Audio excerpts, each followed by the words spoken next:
All right. Welcome back, everyone. 欢迎大家回来。今天是第185天 is day 185. We got two things from yesterday. It was 纯火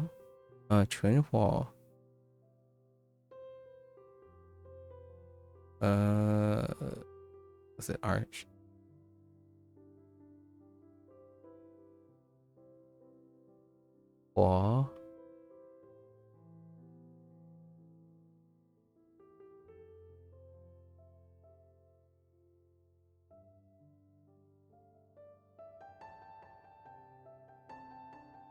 Yeah.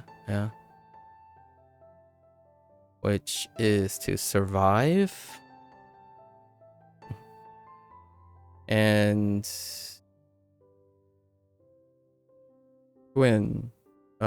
盾石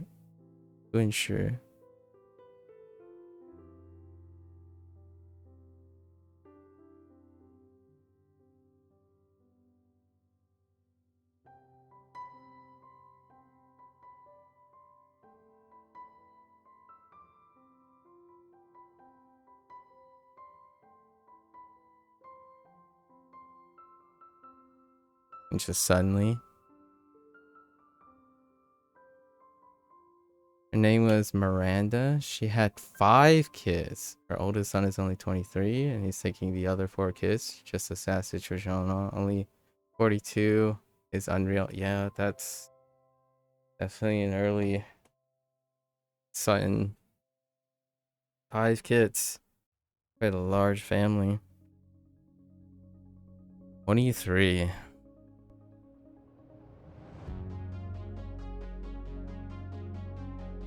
Best of luck to them.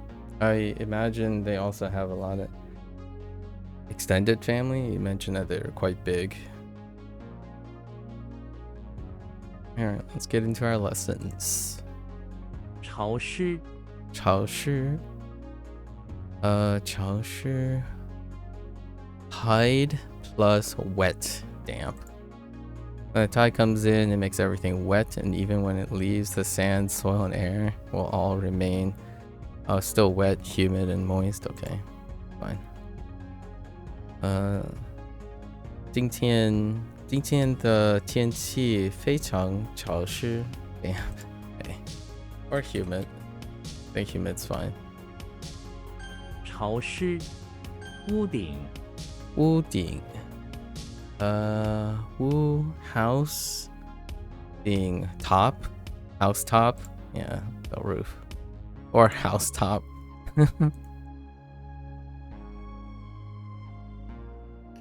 我喜欢在屋顶上看星星。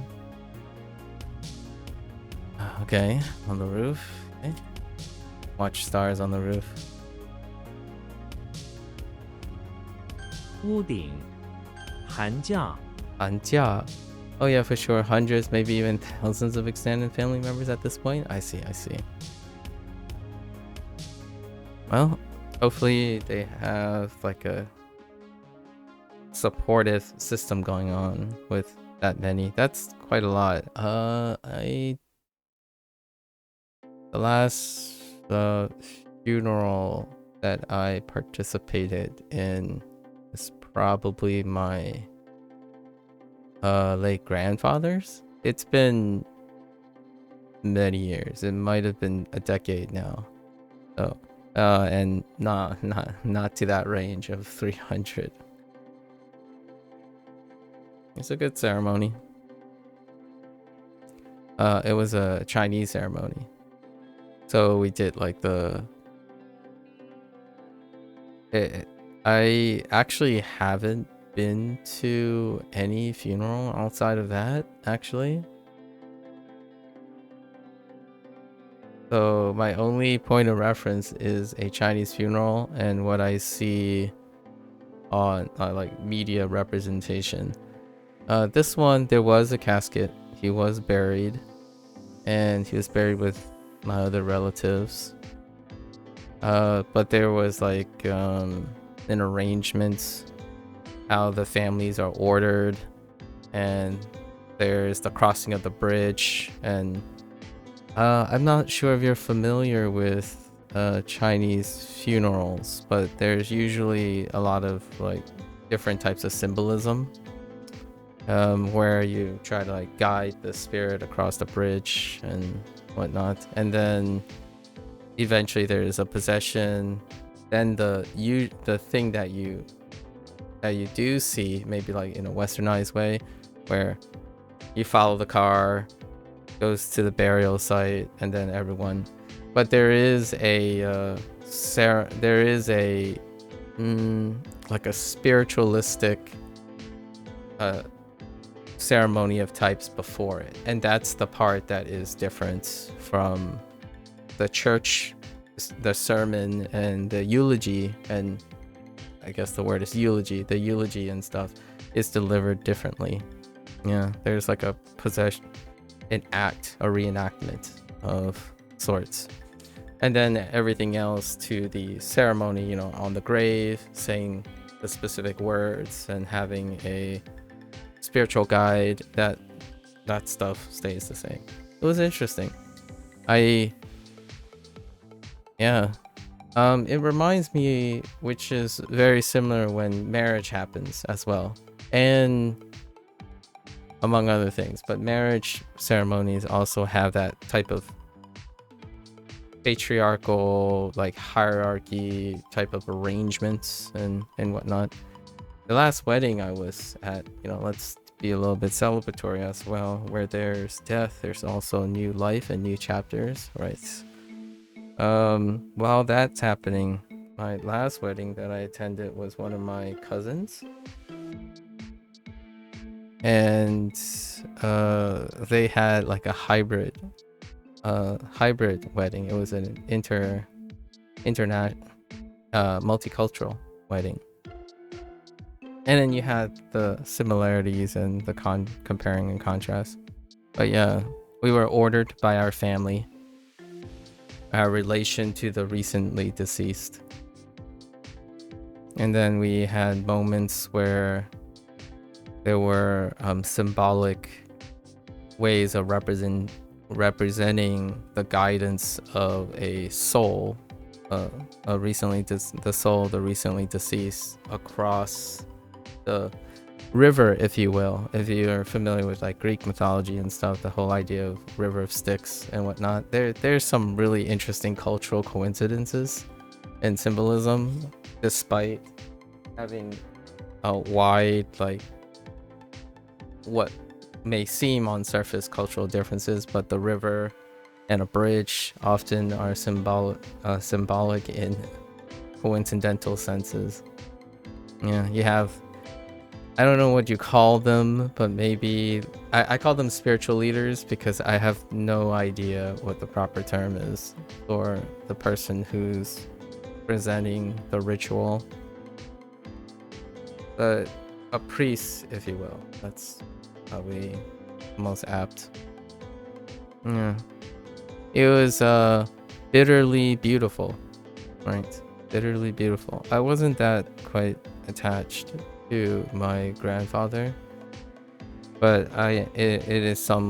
he is the oldest member that I've ever been in contact with in my like spry 30 years of life, I think, at that time. 30-ish. Yeah. 寒假 winter vacation makes sense. Winter vacation or cold vacation. 寒假我要去旅行。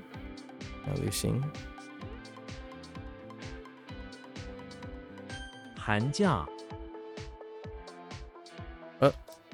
Oh, and you were correct, or sort of. You didn't misremember is what I meant. The flashback, the only flashback in that episode was when they met after his breakdown. So he was in the psychiatric ward. That's how they met the first time.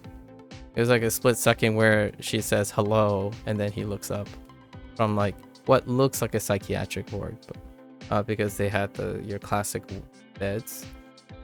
But the thing just ends there, and that flashback happened in the same flashback that I was thinking when they just showed them meeting for the first time. So that's how they met for the first time in Mentalist. The psychiatrist greeted him in the ward. Oh, and then in the a few following episodes, he actually used the death of his wife and children as a way to leverage someone's sympathies. So I still don't really know. It's still unclear.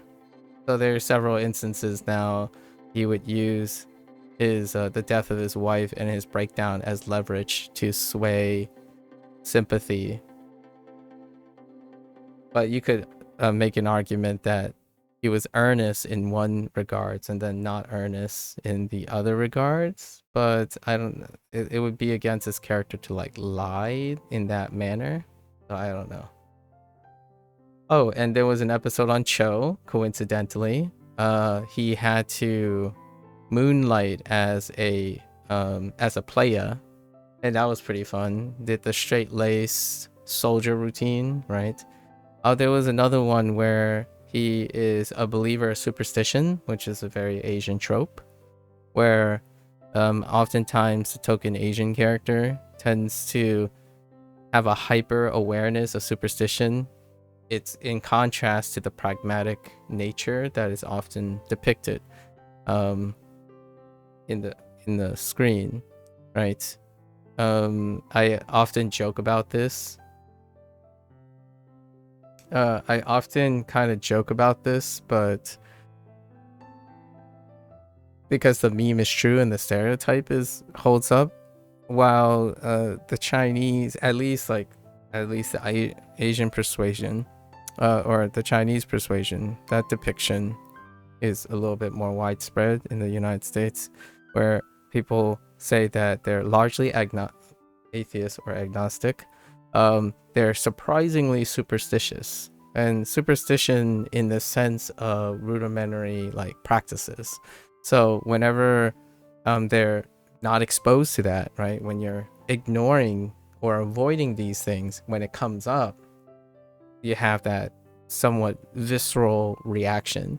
So one of the token scenes when it comes to Asians, I'm not saying Cho is supposed to be Chinese, but Asian American, they tend to be the character that's portrayed as having a more visceral interaction, to contrast the whole straight-laced pragmatic seriousness that is typically there. So he's definitely matching the archetype. Whether people find that disagreeable or not, genuinely, I'm not speaking for other people, but for myself, when it comes to humor, oftentimes humor is reflexive of truth, and that's kind of what I see there. I thought it was fairly humorous that of all the characters, it would be him, for sure. He did not question the occult. When something is inexplicable, it has a far more visceral reaction, especially something that is of a fortune forward nature. So if you think about bad luck and good luck, surprisingly very superstitious.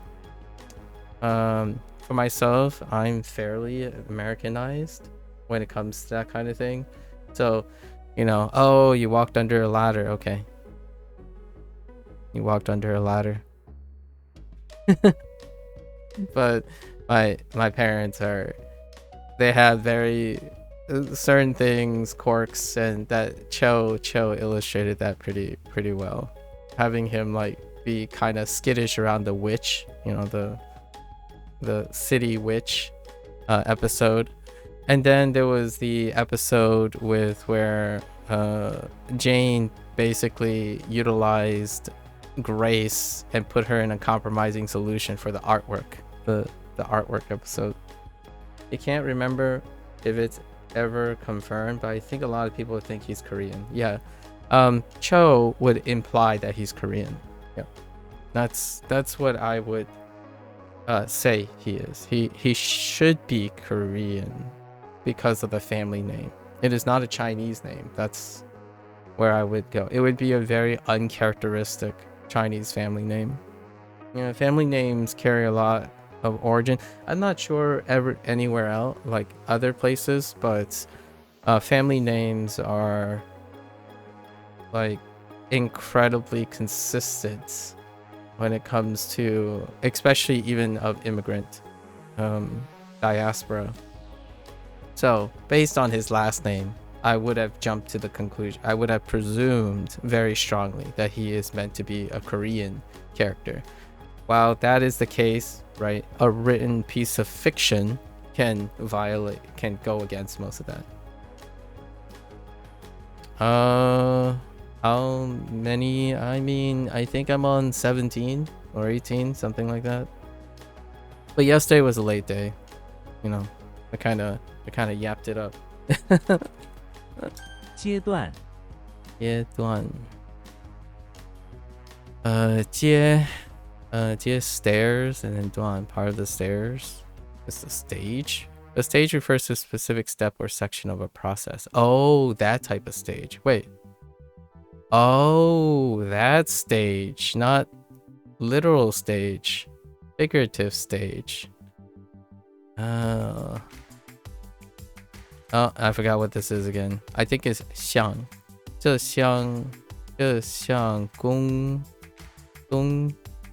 程已经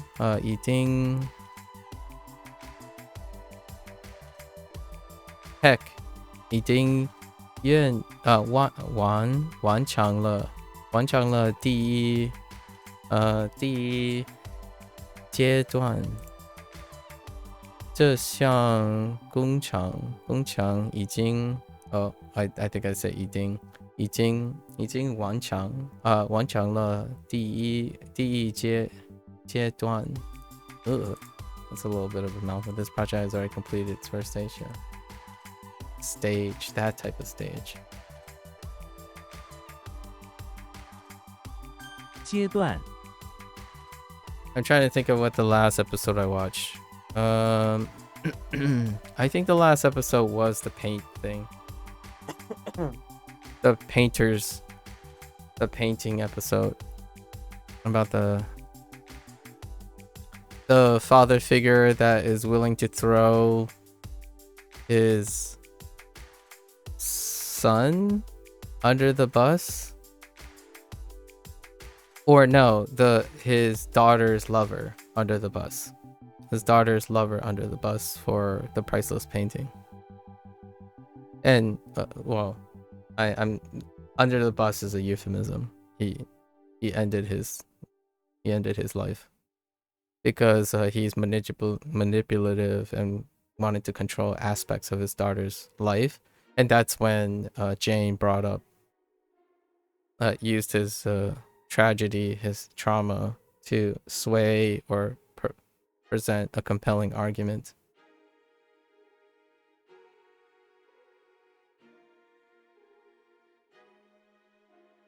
Oh no. The father figure didn't throw them on the bus. The assistant did. The one that was looking, and then she threw the lover, not the son, but the lover under the bus. The one that was assisting attempted to arrange the burglary. Sorry, not the father figure, but the father figure was criticized for over micromanaging the daughter. Jane chastised the father figure, but it was the assistant or the secretary or someone who is very close to him. Did you see the explosion one? That's the one we were talking about last night. I can't remember the episode of the painting one.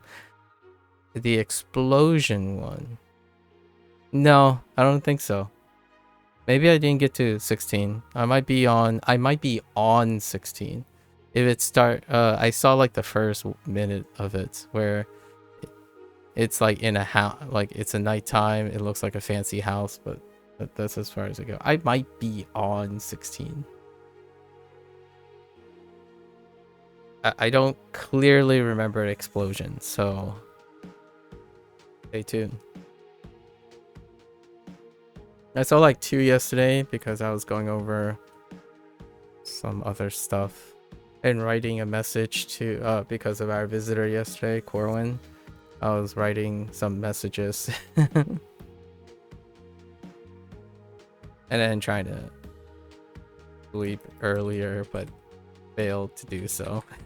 团圆，团圆. 团圆. Oh, yeah, yeah. Great. So group. 圆. 这是什么？圆. Member.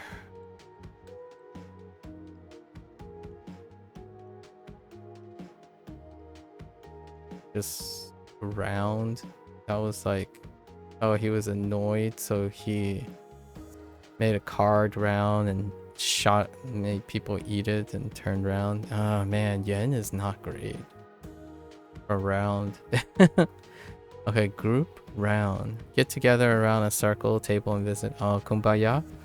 All right, reunion, group circle or group round. All right. Okay. 全家团圆. Yeah. Family reunion.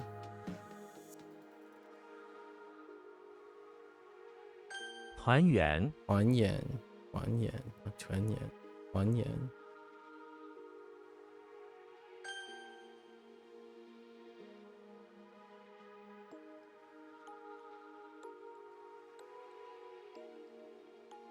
Uh.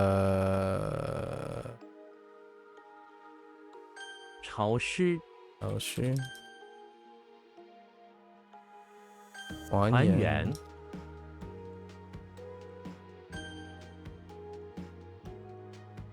寒假。寒假， What? Oh, vacation. Holidays are fine too, really.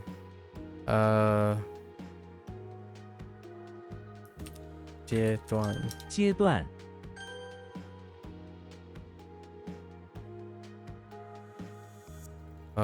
屋顶。屋顶，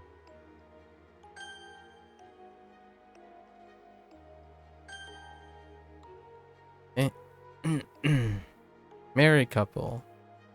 夫妇. Okay, let's think about this for a moment. We have husband, fu, and fu. And this is our new one, which is married woman. Okay, all right. There's so many different combinations of these. I don't even know which one I would use anymore. Okay. Okay, husband, wife. 他们是一对 happy 福. Wait, do I have happy? Happy 福的夫妇. 幸. Oh, I do. 幸福. I'll never forget that one. 幸福. What do they ascribe to this? I'm not sure if it's happy. Huh. 幸福.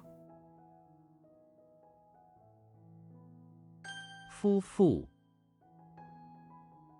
海鲜，海鲜 is seafood.海鲜 is seafood. There's just it says sea fresh, but man, 海鲜.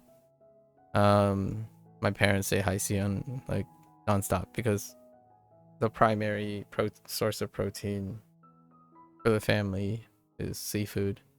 海鲜. 我喜欢吃海鲜.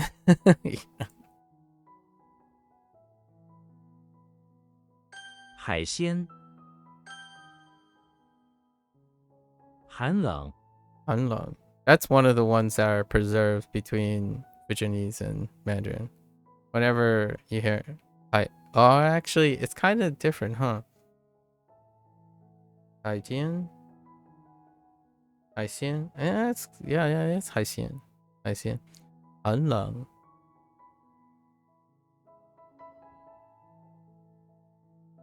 I think this is dong. And then han. 寒冷. Interesting. Cold. 寒冷.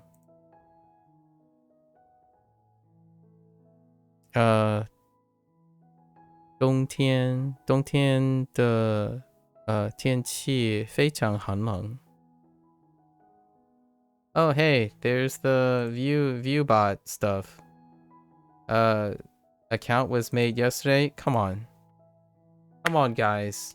If you're gonna sell a viewbotting service, which by the way is a current Twitch controversy, so I'm not gonna make any comment on that because it's irrelevant to me. It's pretty obvious I'm a nocebo effect when it comes to these things.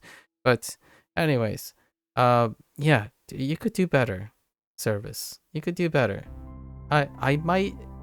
Maybe you might be able to get like a 0.1% consideration if the accounts you have were formerly real accounts that you bought. You know, like you got to give money back to the community, right? Don't make these new accounts. That's low brow. Go and scalp the old accounts. You know, I want to see like a 10-year-old account, not something that was made yesterday. There's also some new ones, new bots in the for a personal PSA or something like that. There's also the new version of botting, which for botting purposes or for it, and it's the Discord messages. So someone would say like the bot would be less than a month old, and the account would say something like, "Oh hey, you've been doing really well. I've been watching a lot. Like I like you, I support you. Can we be friends? Here's my Discord link." Don't click on the Discord link.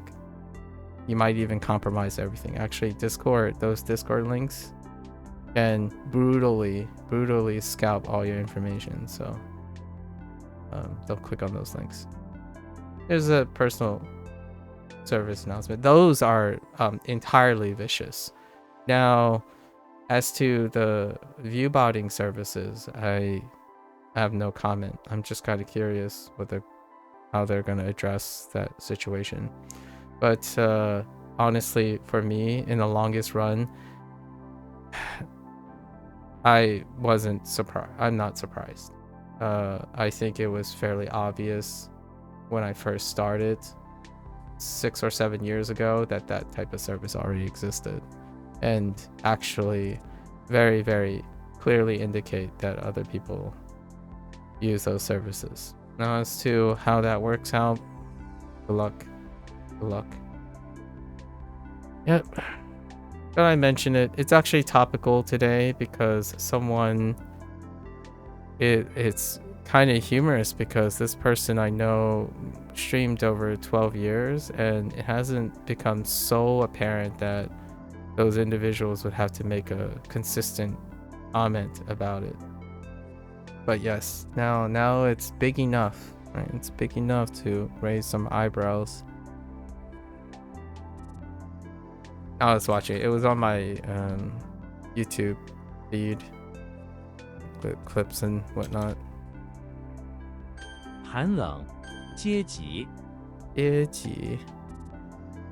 I'm incredibly privileged, and I genuinely feel very lucky when I interact with other human beings. So, no need to circumnavigate or find some sort of perception that I require to manipulate metrics in order to garner any attention, right? I think sometimes I fear, like, if I had any insecurity, it would be running out of time, being able to invest in individual people as opposed to like a long or a large audience. That came up yesterday when we had our random but not random visitor yesterday. I like those types of visits every once in a blue moon. You know, hey, it's been 6 months. Let's catch up a little bit. 阶职 social class 阶职 how do we get to social class here? We have steps and level or rank. Yeah, social class. Different steps, different ranks. 阶职 what is that? Leisured 悠闲有闲阶职有闲 what is a leisured class? You just realized how early am I today? Trying to not start playing P5X at 1 a.m. I see. Oh, well, I did. But more on that later. I did it because there was a funny reset timer. So I did do one thing. I'll go over it, but I did actually. It updated it. The update finished at 4 a.m. EST. 4 a.m. EST, and I looked at their timer. Right, it's all about timing. When daily resets are. If you're playing a live service game, I'm hyper focused on when like rewards are reset. So apparently, and I'm gonna see if it worked out. So apparently they did the update off schedule from the reset time. So when they implemented the update, there was a limited time reward, but it's not on the reset time. So I could get that reward and it would reset by the time I start P5X today. So it would be an extra reward, which it wasn't that big a deal. And then I used the raffle, tested out the things. But the new mode is right down my alley. It's not as long as I thought it was going to be, but P5X was such a great pickup.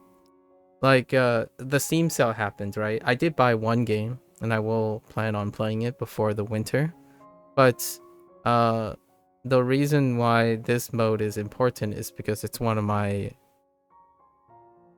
the modes that I happen to have a guilty pleasure for, and I'm actually relatively good at it. So if I ever play a game in this format, I typically, it's a guilty pleasure. I'm not actually learning very much. so and it's usually most things that deal with the game theory behind roguelike stuff. So roguelike and roguelite, and sure enough, it has a roguelike component to it. So that's kind of nice. It's a streamlined version of it. So P5X is doing things where they're including it as modes, different abbreviated modes, and it's kind of nice to be reminded. Like, I don't often, I actually don't do these intentionally. I don't play things that I know how to, unless it is very culturally relevant. And when I mean culturally relevant, I mean internet culturally relevant. I'm usually doing things I'm bumbling through or trying hard because I like to do that 80 to 90% of the time. Watching movies and TV shows that other people recommend, that's like comfy. That's like cozy, comfy things. Doing like high throughput analytical stuff on trendy shows that other people watch, it's I get to practice all the things that I'm pretty good at talking about. Now, if someone comes by and say their favorite thing was watching reality television, then I have my work cut out for me. Which I did actually watch a form of reality television recently, which was with that guy that no longer here, but it was a Korean cooking competition show. I think it was called it had a black and white theme, Kitchen Culinary Wars. I think something like that. That was the thing I watched. It was in Korean. It was a Korean quote unquote competition show. That's the closest thing to reality television. But reality television is a, you know, even deeper rabbit hole. I think there was, I watched like 1 or 2 episodes of Terrace House or something. The Terrace. That's a reality television show, and it was Korean as well, because we had quite a few people who are infatuated with Korean. Yeah. I'm not saying one is lesser than the other. Just not too often that uh it is something that I'm unfamiliar with. And some part of me gets a little emotional when I encounter things that I'm unfamiliar with, of course. So I tend to seek that. Otherwise, I typically am saying things that I already know. 阶级 阶级, status, or what do they want? They want social class. Although I think status works too. As a general catch-all for social class. Someone's status, like standings, hierarchy. 主妇 Ooh. Well, married woman. Oh, okay. Or a master. Master, not dwell. Dwell is the 主. 主妇. A master. Mastered married woman, the housewife. And this is historic, like culturally for me, this is more of an honorific kind of position. Very, very different from the potential diminutive that this can be in Western culture, being a housewife. No, I already made that comment. I think it was with you, Bree. Like, I'm perfectly content with being a house husband. Because honestly, if my life is to make, if someone really wants to go out and be doing their thing, and my job is to make sure that their safe space is the most welcoming place, that'll keep me happy and content. Like, what part of the life things? Imagine having someone who makes your safe space and the best part of your day even better, right? 主妇的工作非常辛苦, right? Is that 辛苦? 辛苦 very hard. Yeah, the work of a housewife is not to be trivialized. 辛苦. Do I have 辛? Xena? Outside infirmary. What do I have here? What could look like a stand and a cross? Not sure about it. Or that could just be Pepper. Wait, which? Yeah, that could just be Pepper. I don't think so. 主妇主妇.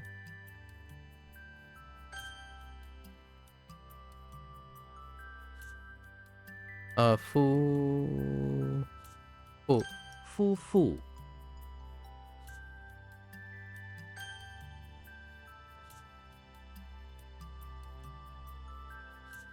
阶级 阶级.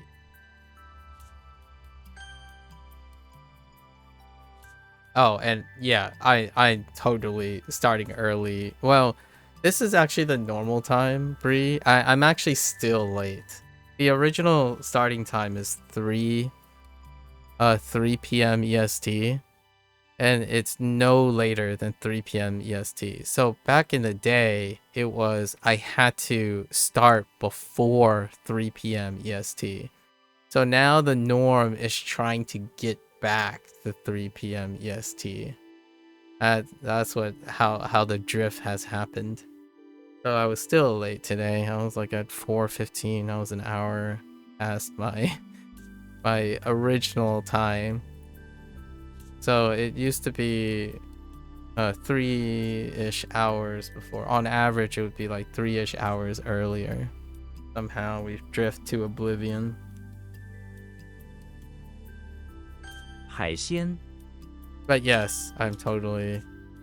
I would like to make it so that P5X isn't taking up like weeks on end. I like it live. I enjoy covering live service updates. I mean, if P5X keeps getting updated every single day, I do that for the rest of like all the flex slots. However, at the same time, I understand the nature of live service, and the more frequent the update is, the more I will feel a bit of sense of withdrawal later down the line. So it's a balancing act. Withdrawal feels pretty like how should I say this? I am not immune to feeling withdrawal. Much like most people. I think there's a hyper focus on like FOMO for most people because they don't have enough time. They don't have enough time to do things. For myself, it's more a withdrawal from getting new stimuli.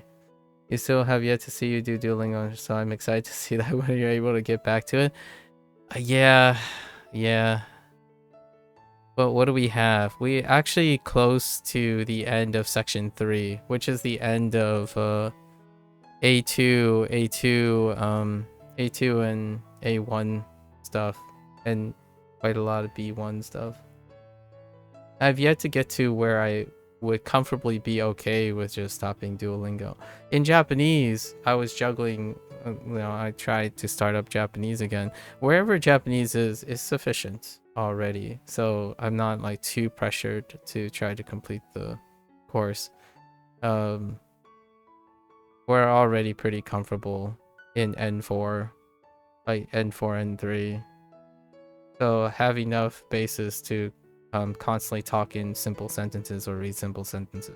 Whether it's complex sentences or not, you can take two simple sentence clauses and find the relationship between the two. So in both cases, I don't necessarily have the greatest incentive. It's a review, right? It's a review thing. It's kind of nice. It's the chillest part. Well, most of the chillest parts are at the end. It is tough. I was a little ambitious. I thought I could do 3 in a flex slot, but that is becoming unmanageable. So we're doing 2 in a flex slot.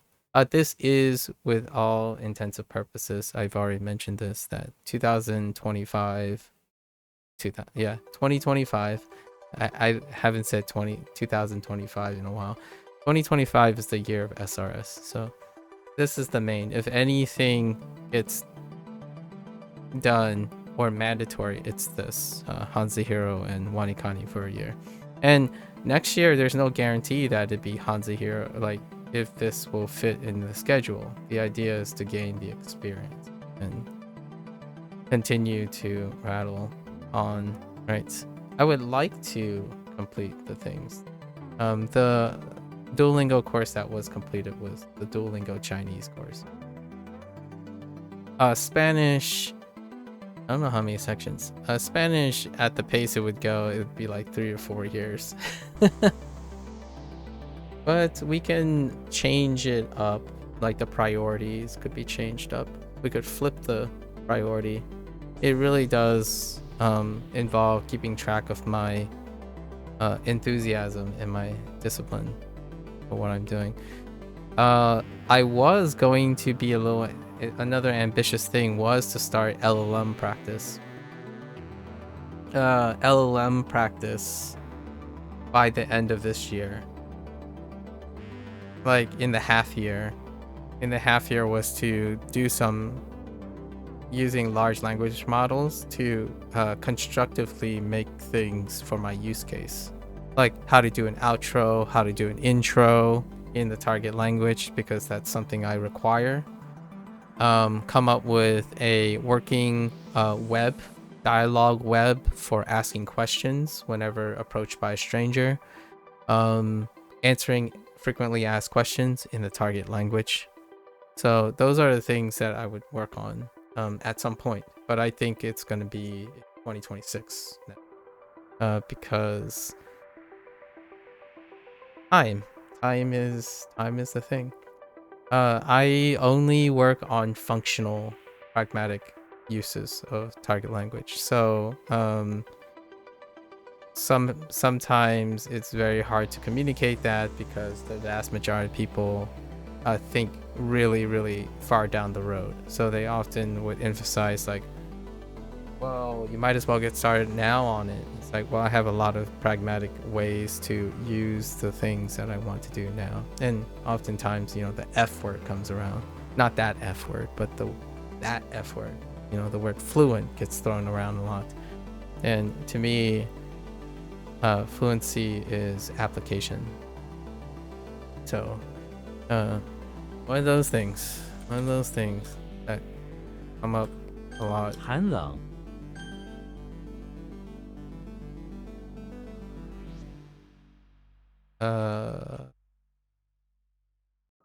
主妇，主妇。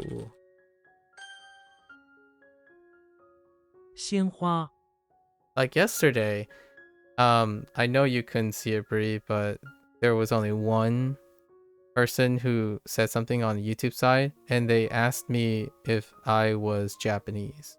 Nihonjin, right? Nihonjin wa. And I read it, but I was more inclined to reply in English. But then when I said I am not, right? I am not, and I said I was Chinese, but then I retract and said, well, technically I'm American and my parents are Chinese. They responded by saying yes, watashi wa, but they said yes, watashi, and then they typed wa, but it had the kanji counter for bird on it, so it tells me that they are probably trying to use their Japanese language learner, and they were trying to use the IME to like practice their Japanese. Unfortunately, that's when I said my Japanese is not very great, like in speaking, so it would be very potentially not as conducive. So I asked them if they write in English, but they could have continued writing in Japanese. I would just respond in English or throw in a Japanese word here and there. That's usually the amount that we've got when it comes to using our target language in speech. I think 中文 is fine though. Yeah, I don't know if you ever find it a little weird when people, to me, it's very normal, but for many, when they think that, you know how when you're reading something and then a name comes up, and if you know the nationality of that name, you would read it immediately in that pronunciation and then go on. There are if you're very young, you might find that cringe. If you're from a monolingual or monolingual dominant place. But for those who are like hardcore in language, like purists, they would find that inappropriate, which that's kind of one of those things. But for me, I'm not shifting or doing anything different by saying like, I can speak Zhongwen, right? I can speak Zhongwen. Zhongwen is very like, what I hear in my head is synonymous with English. So, when I mentioned a bit ago, I kind of digressed about how when people teach language to each other and stuff, they keep trying to find equivalency, as in like, there's no when there's no equivalence in English. It's like, yes, there is, but what I mean by yes there is you have the capacity, you have created that sound in some way. Unless you definitely do not sing or you don't mess around with sound in your life, then that's fair, right? And I think there are people out there who exclusively don't. But generally speaking, to me, I see the perception of making sound with your voice. So oftentimes when people keep trying to look for equivalents, they're looking for solid equivalents, not the capacity if you could make that sound. So I often think of speaking as a form of making the specific sound. You hear something, you reproduce it, or you hear it in your head, you reproduce it. So when it comes to like leaning in and out, I think the construct of a different language creates that separation that I don't really feel most of the time. So, you know, you could just say like, I went to the bakery and got a croissant. Like, that's still English, or that's still one language. And I might be adulterating this, but like a reflection of my multicultural background, when someone uses a sentence and construct it, able to wield the two languages together and feel like it's at place, then that to me is fluency, not necessarily constantly thinking, oh, I shouldn't have said it that way, or I need to do it this way or that way.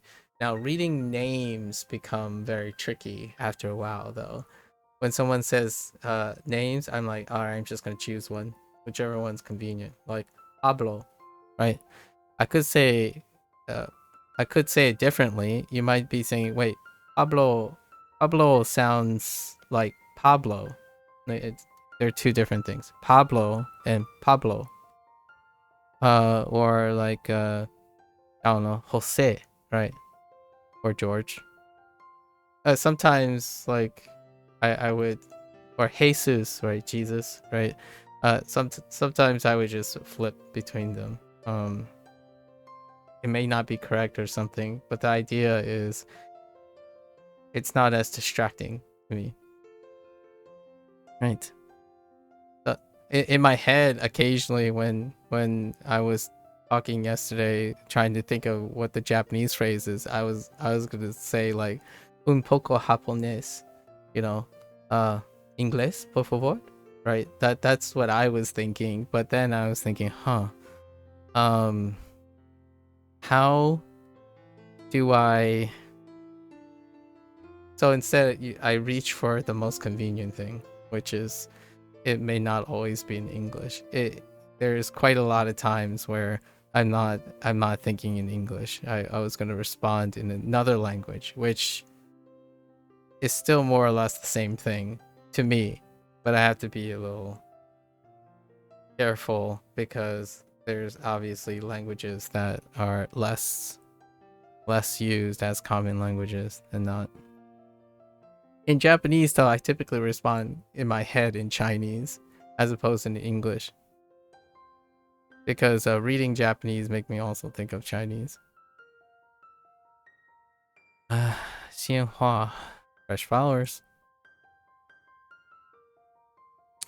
我喜欢鲜花鲜花的香味香 yeah 香味 the fragrance or the smell, yeah, fair enough. 鲜花鲜花鲜花高潮高潮 all tall tide, oh yeah, a tall tide, the climax, the crest. Interesting, instead of translating it to the crest, the peak, the climax. Actually, peak works too. It could be also like the turning point. 高潮 it's the turning point, the peak of the things. That's why it's tall wave, or tall tide. It's the crest. 小说的高潮部分很感人。No, but yes, 感人 touching. 感人 no 感人。小说 is小说. Oh, this one is hard, rough to remember in Japanese, but it's the same in Chinese. 小说 oh no, just kidding. They used something else for the right, but the aspect that it's a small thing, small and in a speaking character, is intriguing for a novel. So the novel's climax part is touching. Interesting. 感人, I guess feeling, human feeling, touching, feeling that touch a person. Very touching. 那个金球是比赛的高球啊呀，高桥，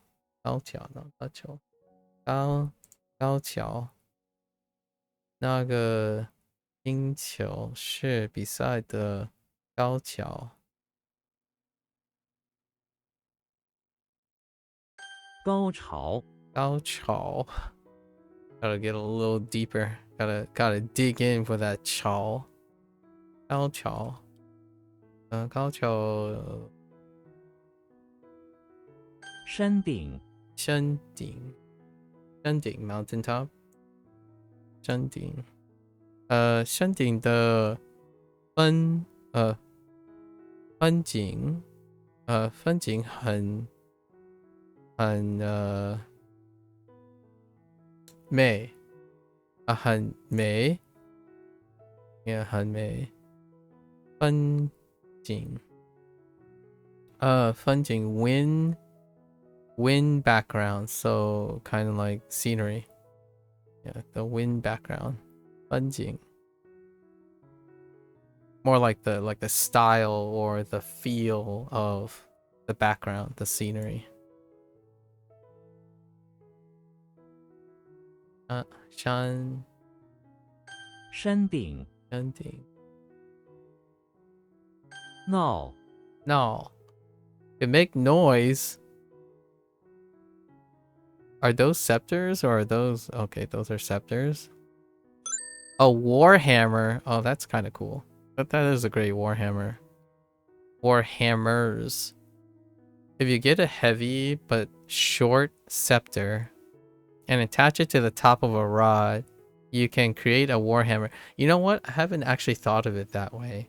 A warhammer as an ornament on a handle. That's kind of funny. While you are at it, it kind of, this kind of strikes me as Warhammer-esque too. We're talking about like Space Marines Warhammer. While you're at it, might as well create 2 Warhammers and wield them both at once. It also kind of looks like a key. A set of keys. 22. The Warhammer. I like it.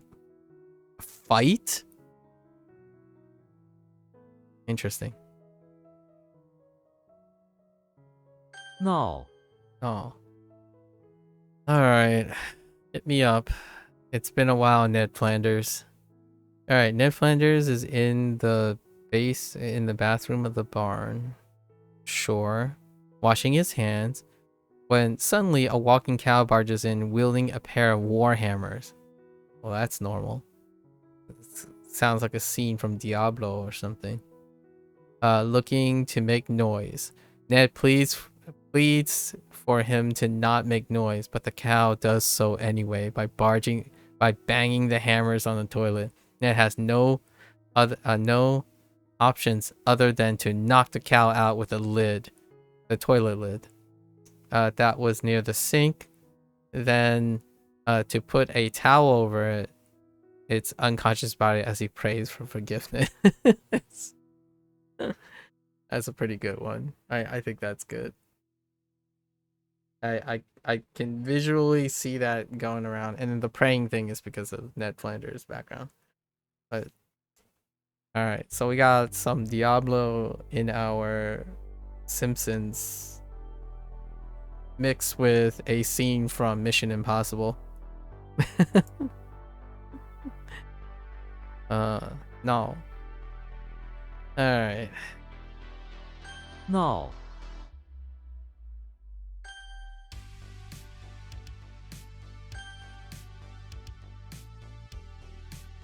高潮，高潮。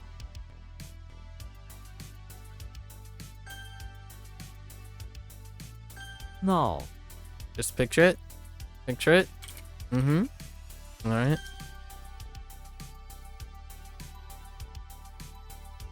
Well, I typed C instead of S. That can happen.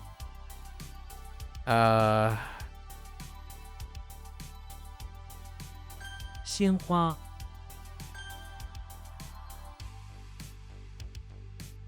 山顶， all right. Xiang. Oh, there's Xiang. We finally got Xiang, the counter for item. Xena's in the bathroom of the chapel looking.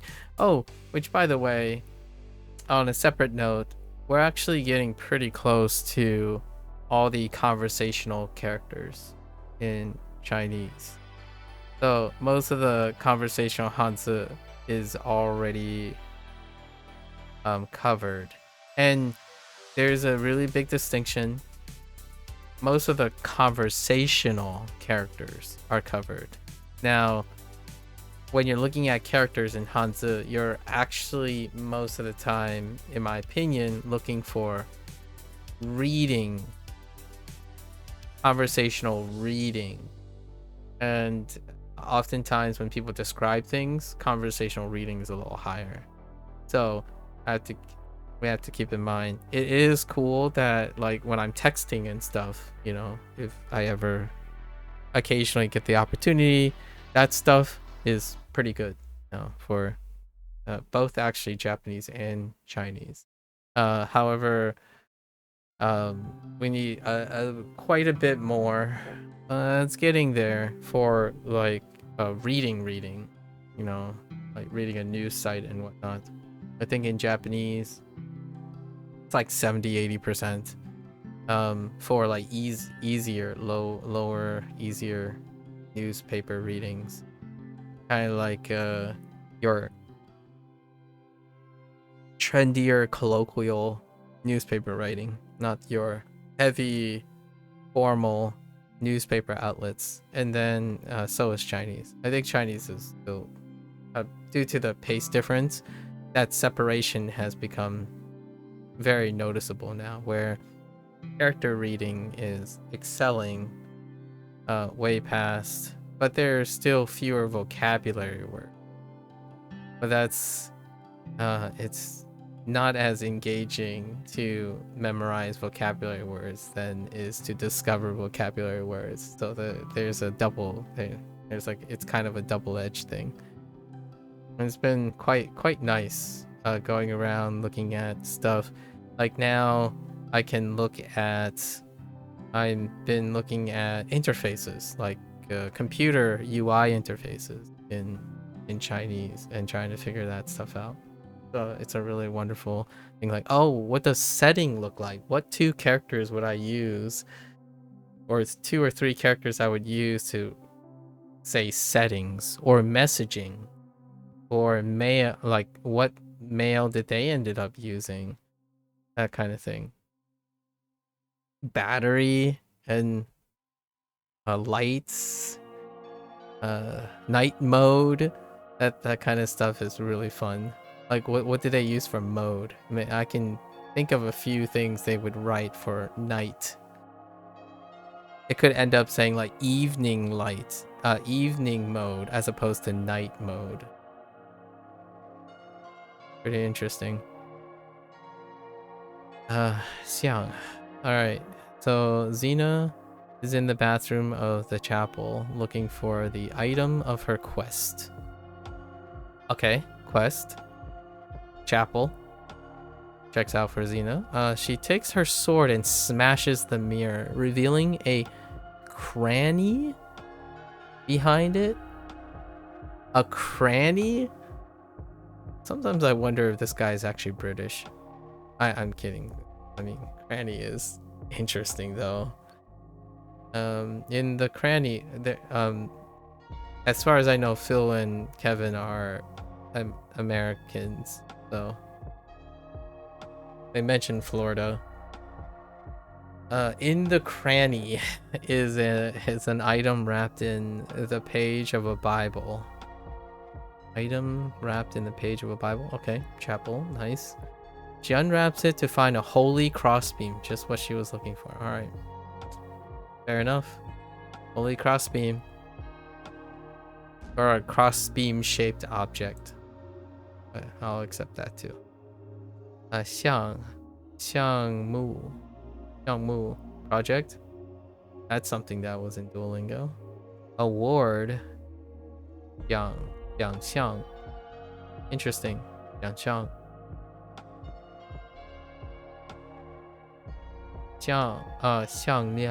项链.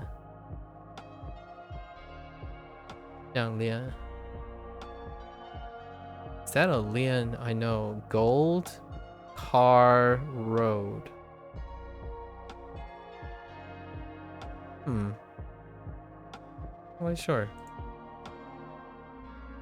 像 Yeah. 盖 Guy. Lid? Oh, yes. Wow, that's what lid looks like.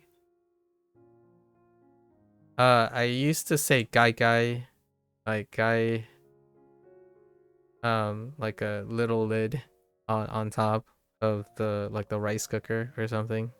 Guy.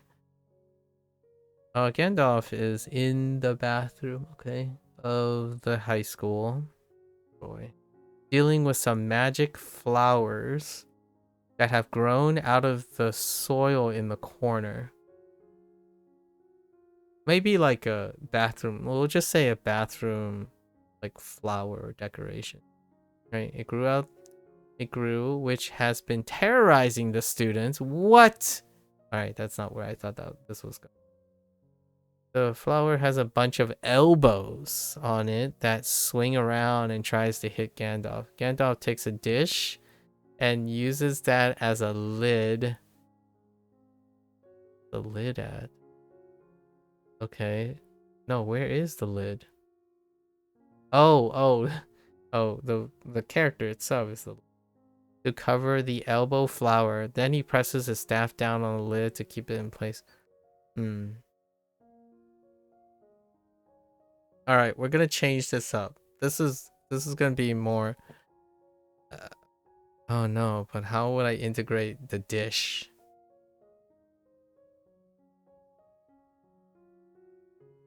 And a lid.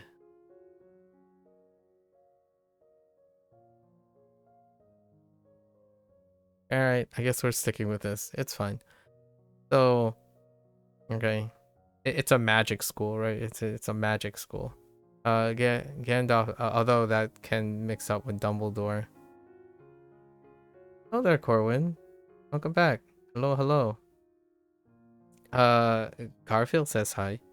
He says good people, good person.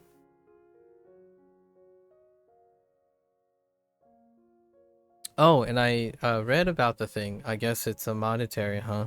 It was not as exciting as I thought, but I saw the post back in March when they announced like the 2-month cycle termination for stream raiders. Looks like I read the post by Brad. I remember talking to Brad. He stuck it out though. That's interesting. I had considered the idea that they might have changed leaderships once or twice at some point. Oh, you talked to Garfield today? Ah, yeah. Very nice. Yeah. He mentioned some stuff. I don't know how open he was about this. It sounds like it's pretty open, so I guess I will talk about it. But Garfield, I think he meant he was literally fell in love, so that's kind of cute. I would love to hear how that's going. I'm so all up in people's livelihoods than other things. His words were "fell in love." ... I'm like, okay, you can't just tease. You gotta spill the tea now. Where's the rest of the tea? You gotta sit and start sipping some tea here.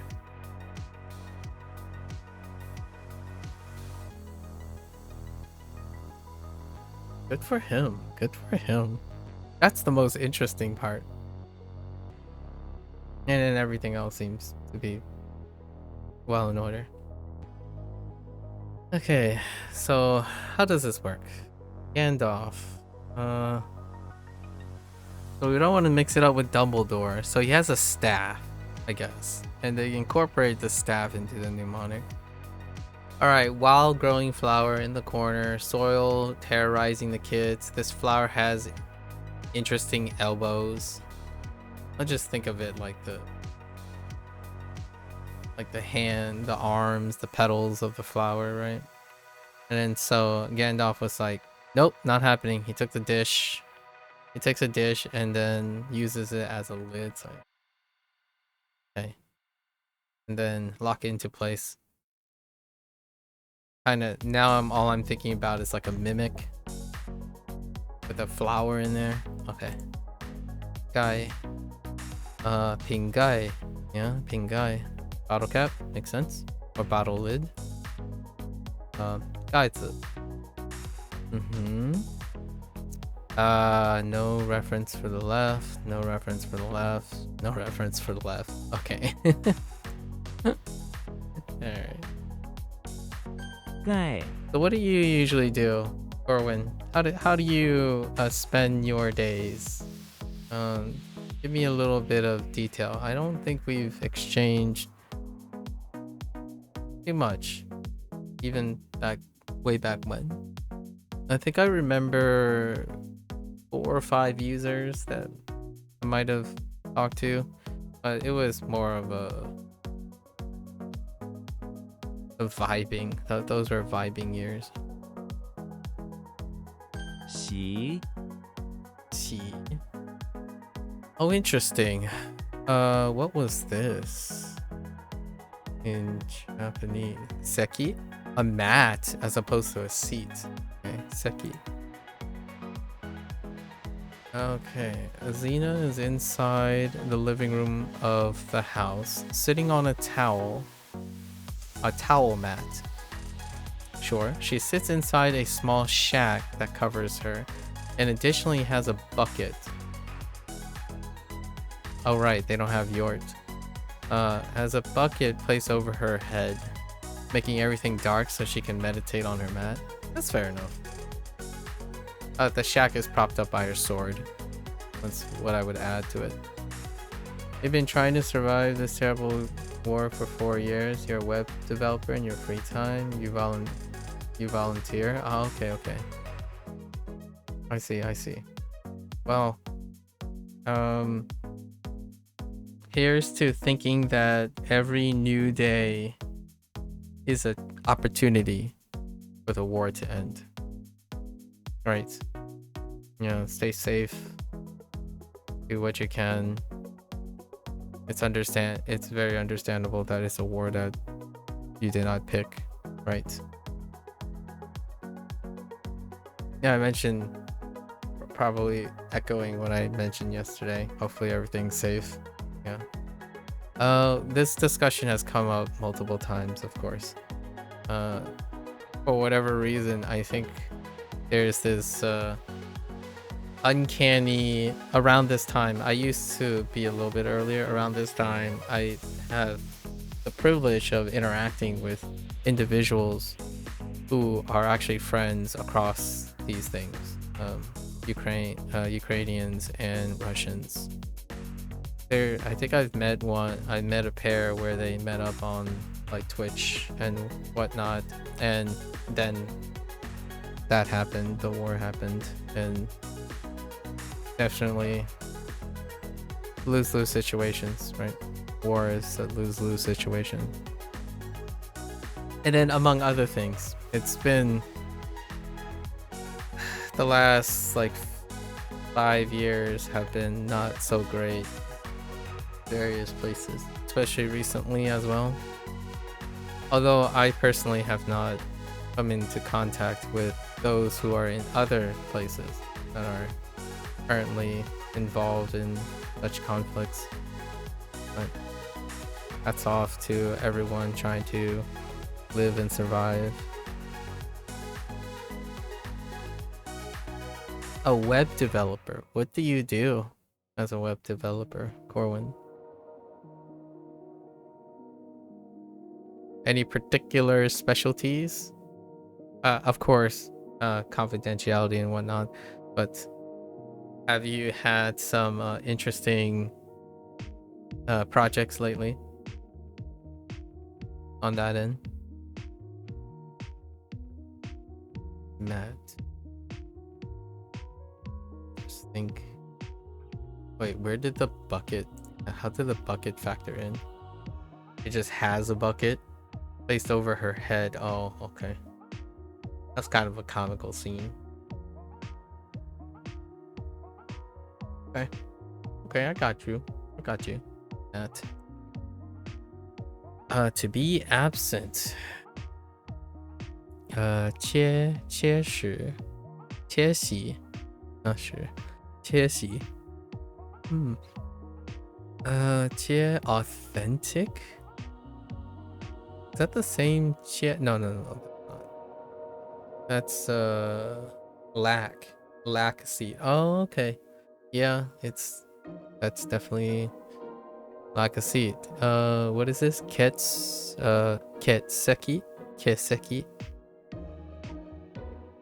And 手席 neck. Oh, don't have a Japanese equivalent. Yeah. 主席 main seat. Oh, that type of seat. Oh, that type of position. Interesting. I think seat, but we're gonna write position as well. That type of seat. Right now, you're working in a team that's developing a banking application for a large company in the US. Okay. Technology, Angular. Oh, okay. Intriguing. So that's how it works, huh? Do you find that type of thing engaging? What is it that drew you to web development? How is that? Because you said you volunteer. What is the nature of your voluntary development? 习宁 Ning. Peaceful. Speaking of a word. Peaceful. We have a dollhouse, a heart, a dish, and a spike. Oh boy, here we go. And something with Ned Flanders again? Oh no, this is Neo. Ned is NE. Alright, Neo is inside the English Manor. Alright, playing with his dollhouse on the velvet carpet as he practices his matrix powers. Alright, sure. It is perfectly peaceful. Too peaceful. Suddenly, an Agent Smith who has taken over the body of a butler pops out. Lore accurate. But Neo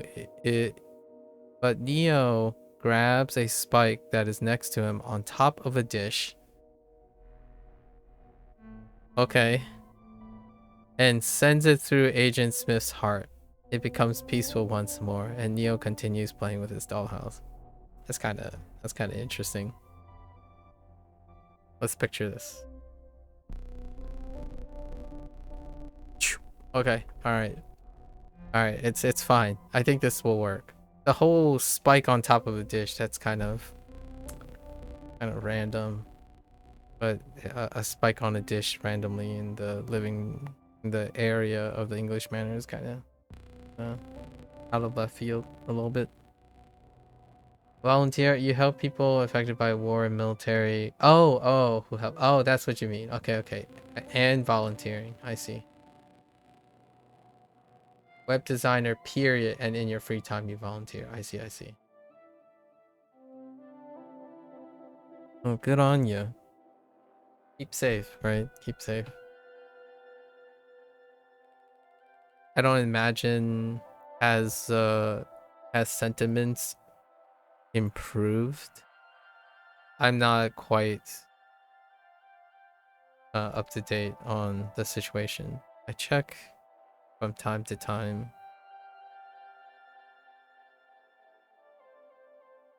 There has been other developments that involve that similar topic.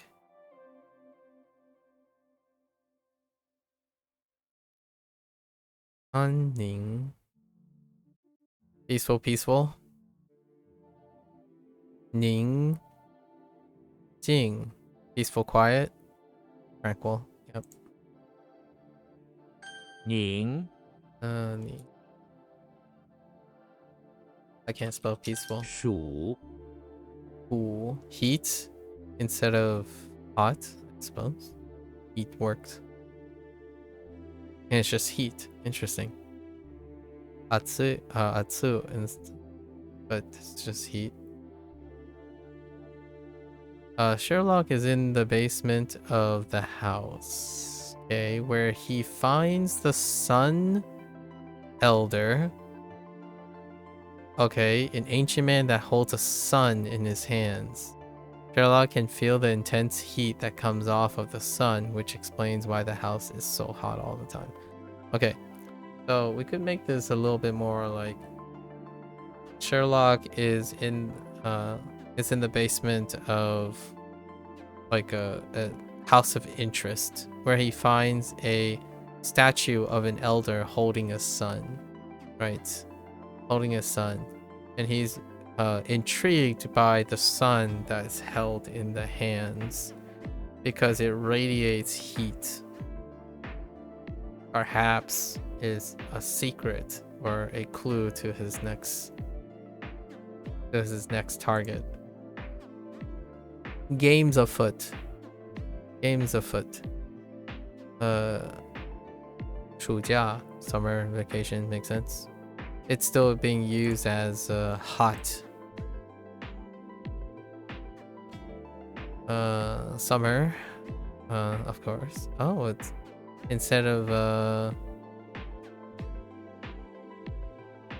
oh, that's interesting. I actually didn't have a reliable summer off the top of my head.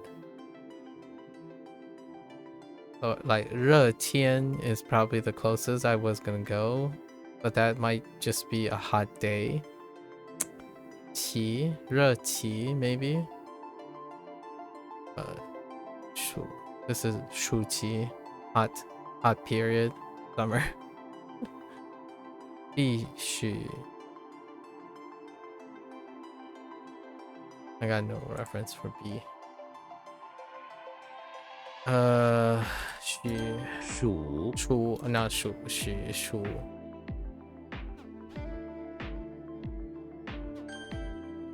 Are you interested in language learning at all, Corwin? I imagine you're multilingual at minimum. If not, have 3 languages.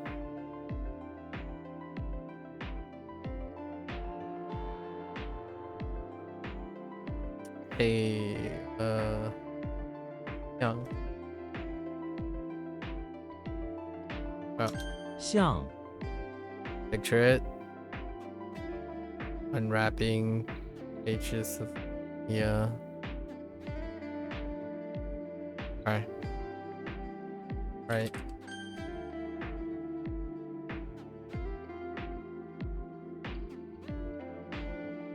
Mm-hmm. 习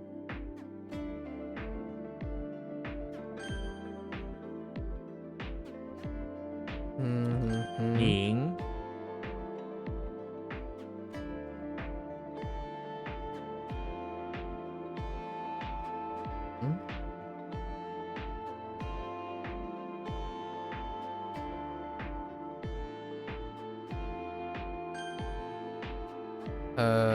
Okay.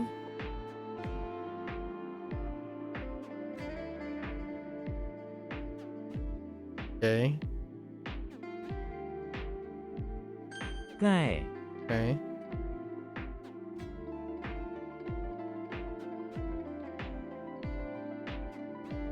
Wait. How did this? Oh.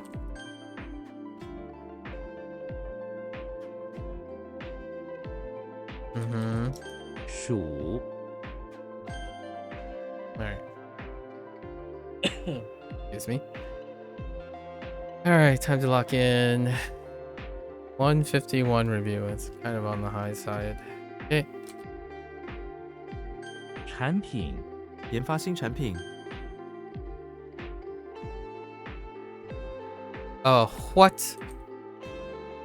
字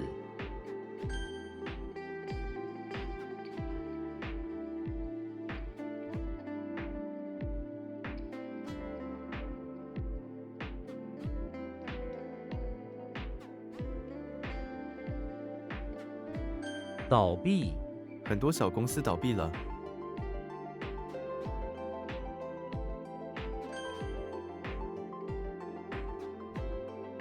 冬天这里冬天常下雨。秘密他对我说了一个大秘密。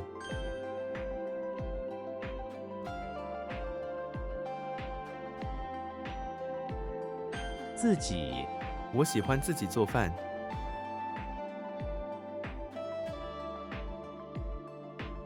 毕竟我做的食物不好吃，毕竟我不是厨师。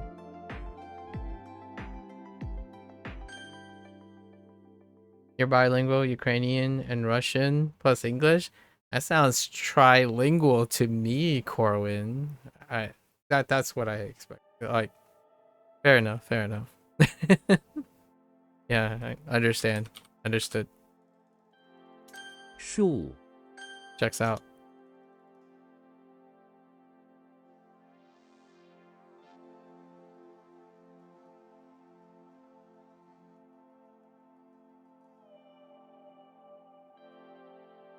甚至他甚至忘了自己的名字。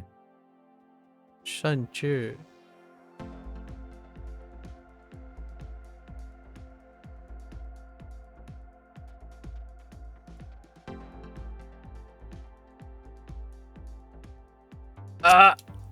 Wait. All right. Turn over. Turn over until. Or tremendously until. Oh. How does that work? Exactly?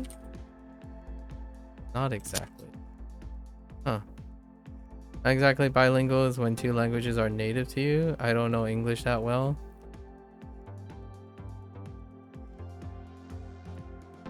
Okay. That's understandable.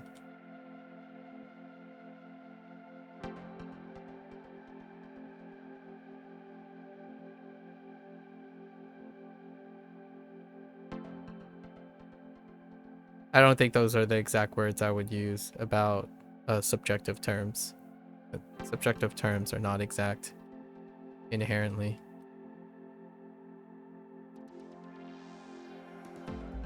But I understand coming from Ukrainian and Russian.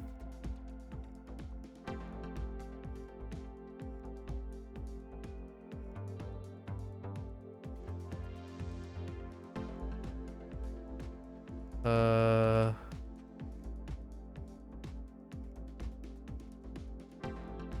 致命这种植物含有致命的毒素。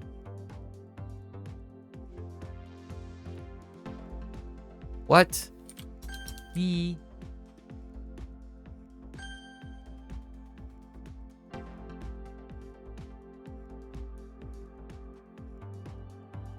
正畸，这是他最伟大的政绩。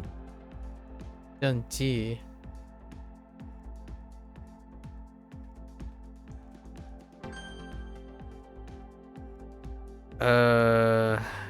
Daybreak? Dawn? Daybreak? Okay. Fine. 后来，后来，我后来们后来成为好朋友了。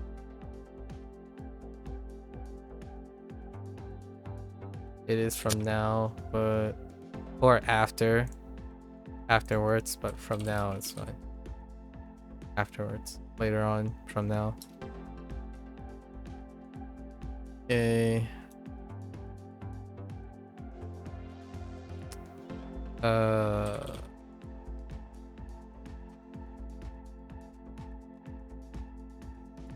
授权，请问您可以授权我的请求吗？授权我的请求吗？请求吗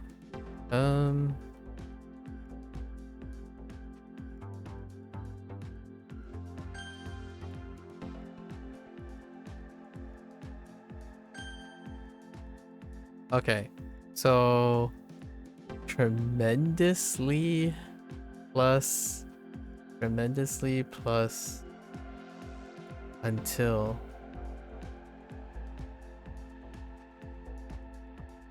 This was one of yesterday's one. It's a pivot.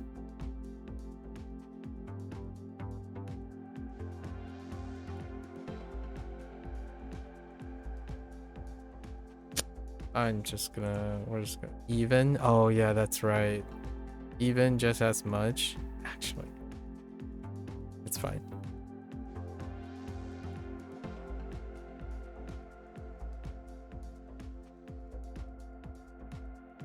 7月， 7月是最热的月份。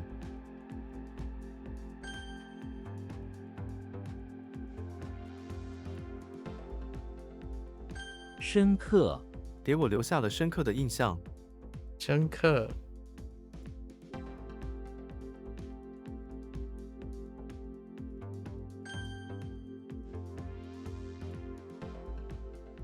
暗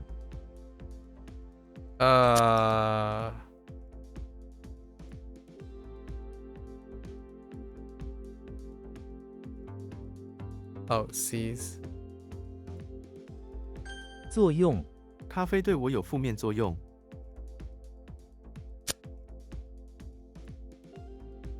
作用。Utility? What are we going for here? Huh. 手， Huh. 邮局，邮局在这附近吗？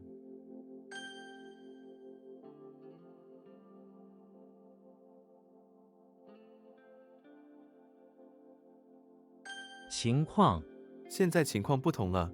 情况。Feeling.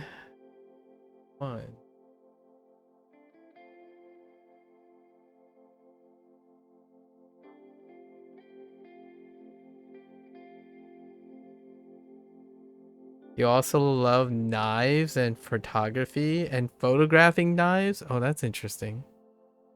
Did you make it into like a thing? Now I'm just imagining you placing like knives on like a rotating table and just taking some pictures, like a light box. Putting knives on a light box and just going to town with photography. Knives, huh? Are there any particular types of knives that really tickle your fancy? Why am I...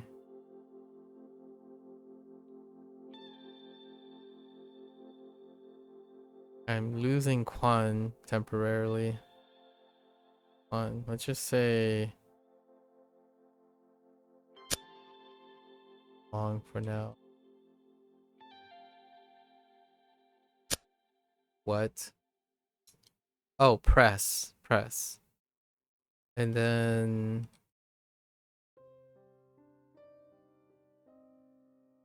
It's as much as, but fine. 他写日报北京日报，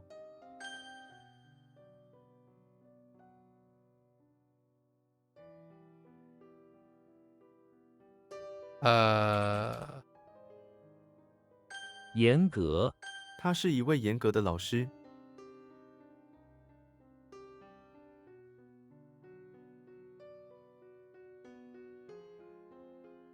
Is this like your lifetime hobby? Is that a thing? What was your fascination with integrating photography and knives, or maybe separate things originally? 落户我们最终在一个小镇落户了。 Most of those are folding pocket knives. Ah, okay. From famous knife designers and famous brands. Oh, okay. That's kind of interesting. Do you happen to be interested in miniatures as well? I have I have very close friends who it kind of comes with the territory. So they kind of have a fascination with pocket knives too. And one of my close friends recently got into photography, but they have a lifelong hobby with like miniatures. 40K miniatures. The knives thing, there's quite a lot of converging coincidences going on here. 情况, that's like feeling, situation, yeah. Fine. Oh, wait. I forgot what. Oh, it's situation. Interesting. Feeling of the situation is the circumstances.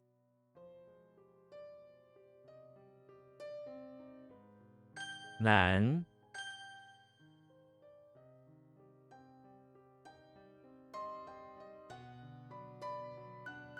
So what? Oh no. I'm drawing a blank. Hold up. YOLO? 又 Okay. Okay.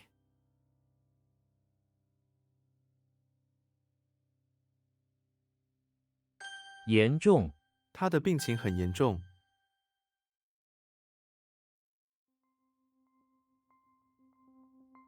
骨折我女儿骨折了。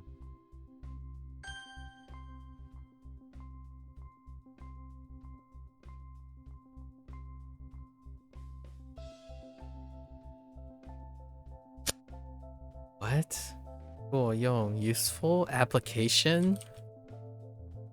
Yeah. Okay.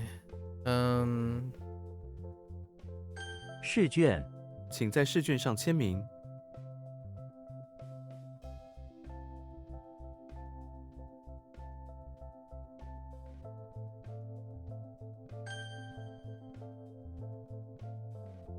You have your own special view of knives. You have an Instagram, I see. But most of the photos there were taken with a smartphone before you bought a good camera. I see. Very nice, very nice. How's that going? Do you have other people who share? I don't know how the knife scene is like. What is something that makes the knife scene particularly engrossing? I am not a connoisseur or procurer of knives, although my close friends have shared with me a couple of their knives before. Usually they have like these folding knives for, you know, cutting things, right? Like boxes and whatnot, but they like the idea, like the engineering art of knives. They often are fascinated with smaller scale things, how things are put together. My closest exposure to knives are throwing knives from like a content creator who happens to moonlight as a knife thrower, but they do other things. It happens that they have knives. I myself, the closest thing I have to a folding knife is a Leatherman, a multi-tool.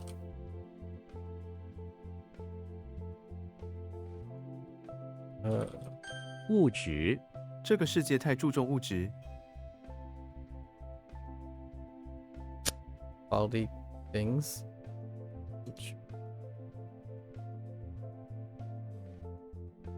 How to turn a phrase?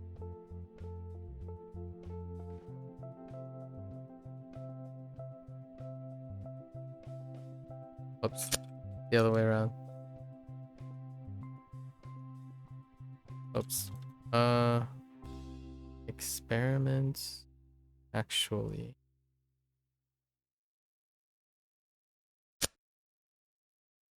What?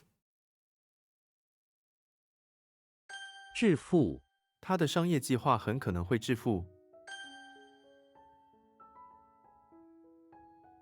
守旧、年轻人比较不守旧，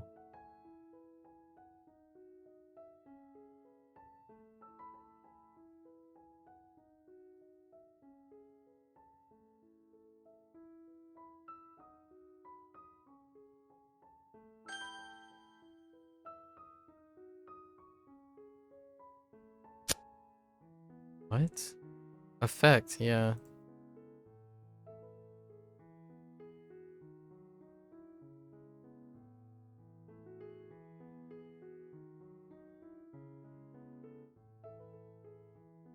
That's what function and action is. Yes, absolutely. A knife is a tool. A good knife is a good tool. There are communities of knife lovers where dispute constantly flares up. Which knife is better and which company is worth its money? Which steel is the best and so on. Tell me about the steel. What type of steel are in contention for stuff? Tell me about this steel thing.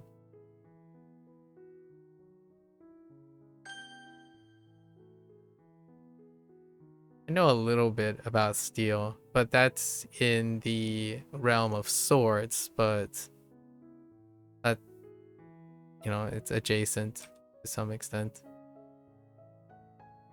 Might not necessarily be the same process. I don't actually know. I haven't compared how steel is tempered for swords compared to knives.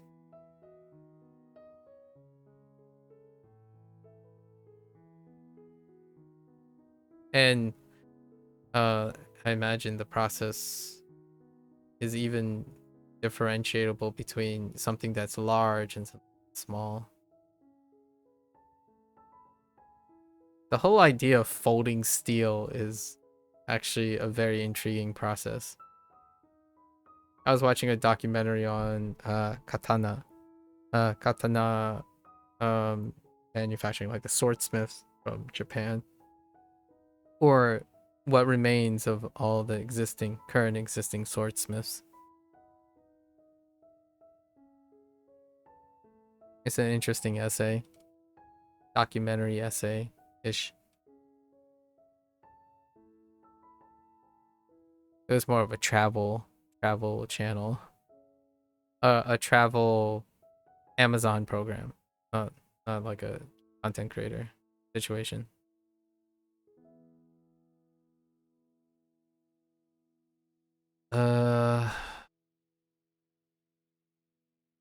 What? Oh.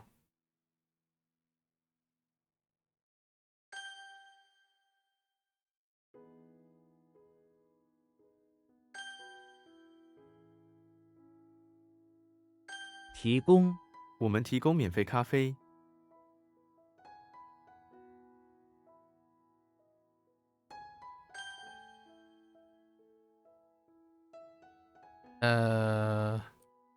付、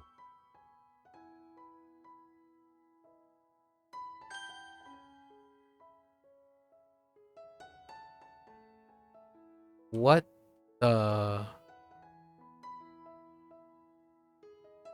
What is that? Okay. 伞、 Hmm.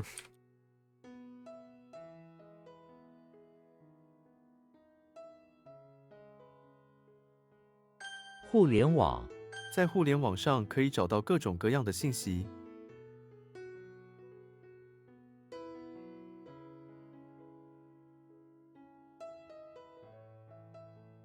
示范，我先给大家示范一下。系，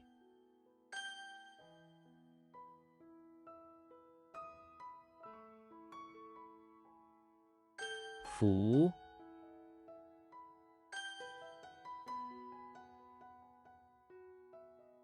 ，Oh, 争，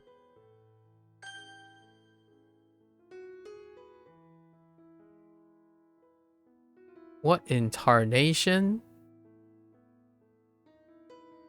Oh no, I don't remember. What the? Huh. Somehow I kind of want to type. Okay, that doesn't work. Yeah, that's definitely a weak one. 所，物， Quality product.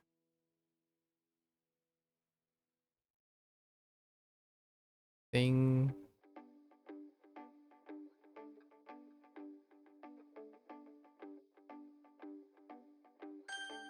Oh, matter. Yeah, man, matters just doesn't stick. Just materials. I should start with materials instead. 石桥，那座石桥已有100年历史。Just stuff. That's what it is. It's stuff.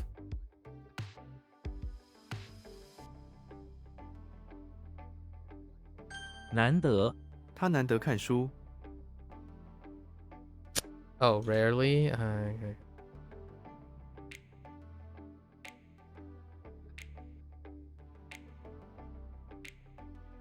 毛巾，我用毛巾擦了擦脸。Yeah, wow. Wait. Oh, wait. Wait. Oh no, I don't know.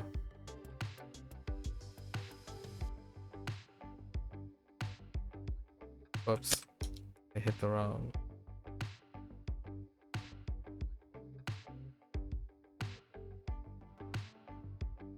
All right.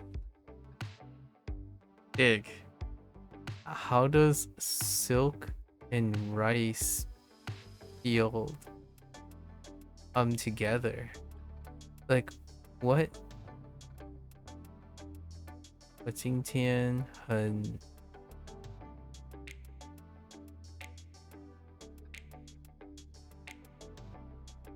Yeah, I have no idea. Oh, lay. Oh no, it's lay. Oh yeah, it is lay. Is lay my only? Is that my only vocabulary? It is. I would explain it.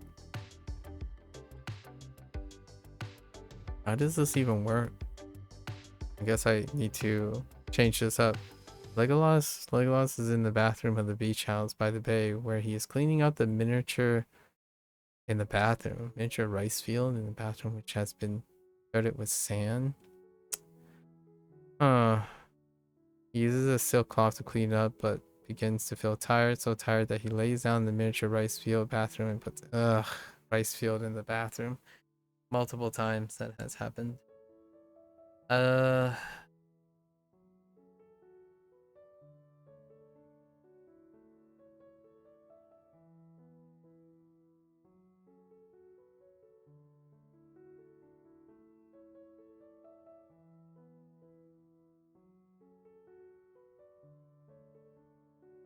think we're gonna no, but a rice field along the beach. Helpful. I don't know. We'll have to come back to this. We'll just bootstrap lay a couple times. Yeah. Got lay. Oh, that didn't work. What was that? Boom? No. Hmm. 语言、他会说4种语言。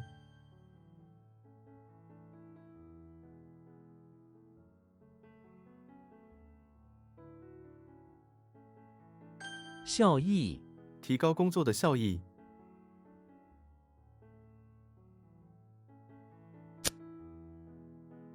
Well, gut feeling failed. Gotta do some mnemonic. Look for that.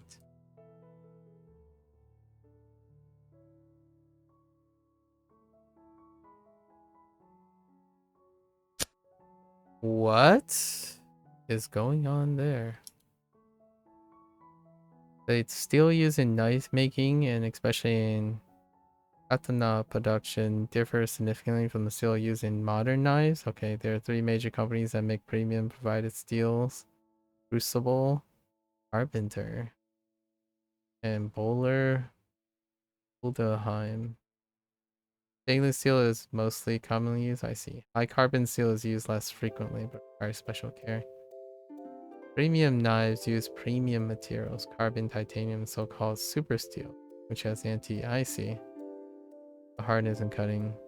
Okay. But it's important not only what grade the steel is used, but also how it will be heat treated. Each company heat treats the same grade steel differently. Ah, okay.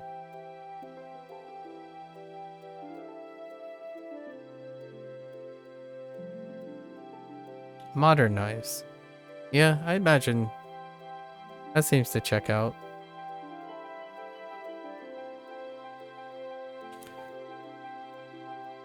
Do you usually converse about this stuff somewhere? Or do you like the act of collecting more so? That sounds like a very nuanced, like we're talking about, I don't know if you're familiar with the Snake from Metal Gear Solid meme, where they would go on and on about the intricacies of firearms. But that sounds like that type of situation.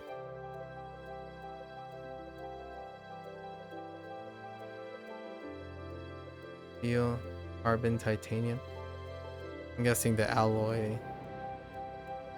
is what differentiates them. Huh. I'm not familiar with any of those things. Yeah, not really. Interesting.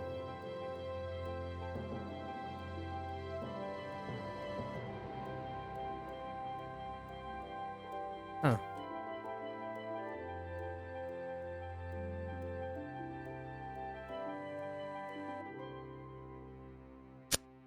What?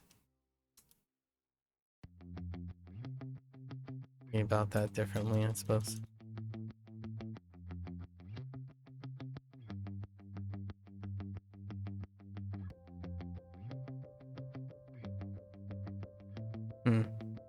Different, same model knives, but different performances because of the way they treat the steel.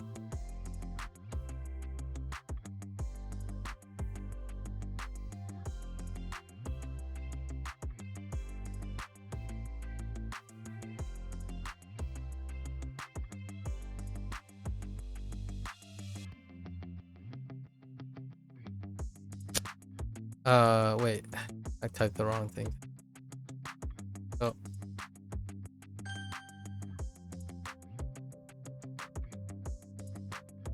Seedlings. Finger. Nope. 句、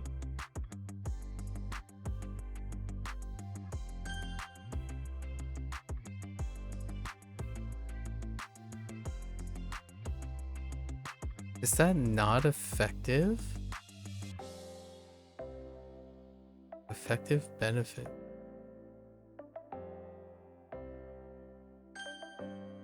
Okay.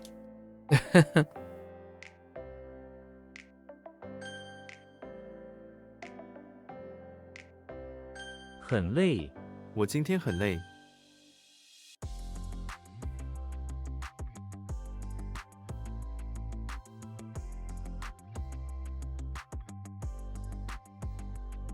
究竟，你究竟要什么？究竟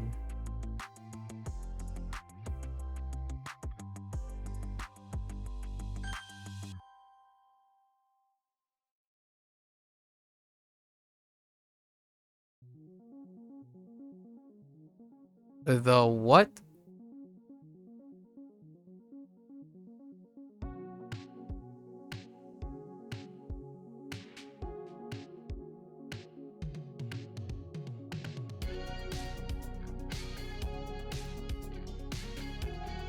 What is... Oh no.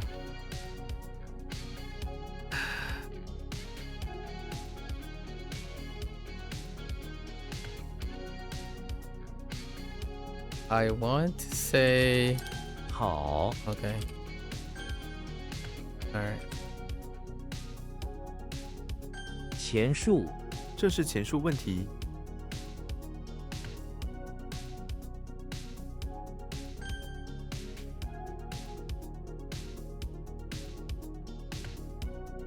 诗， Okay, so what happened here?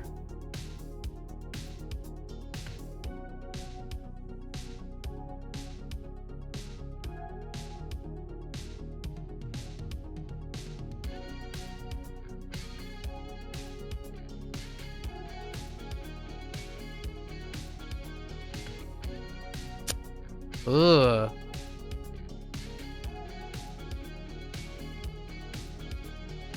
Isn't it like...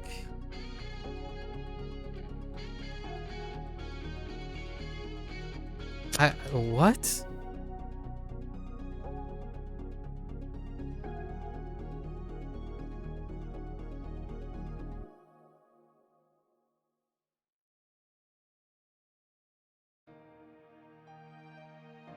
Hmm. 姓，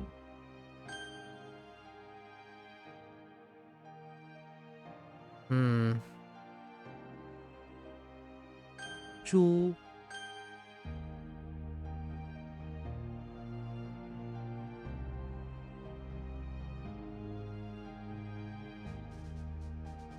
包含，这要包含了草药、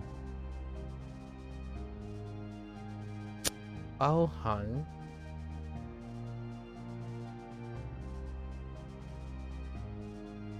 contain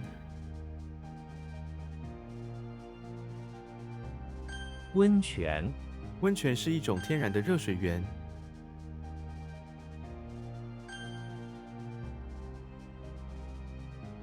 合成，这些颜色可以合成新的颜色。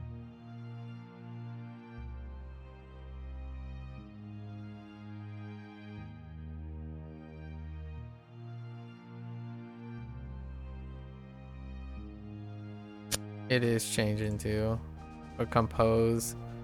Yeah. Ah.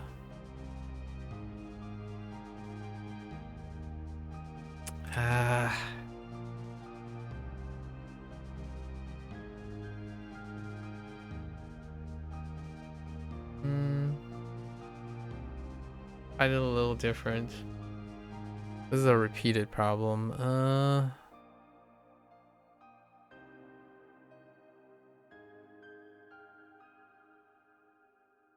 No, let's just throw it into the huh category. It's definitely huh. Huh is the problem. What happened here? It's bad.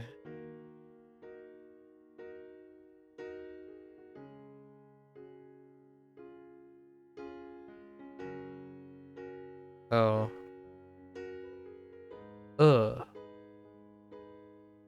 恶化恶化，不要让情况恶化。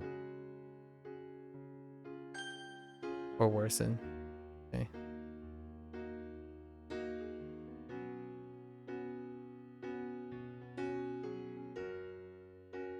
Oops. 4.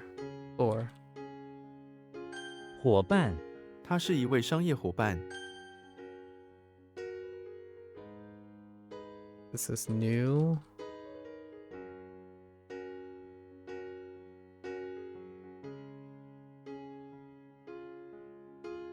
Shao.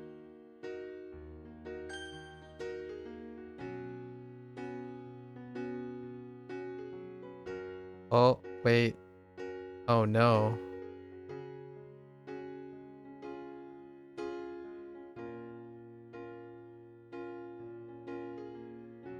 正式。这封信不正式。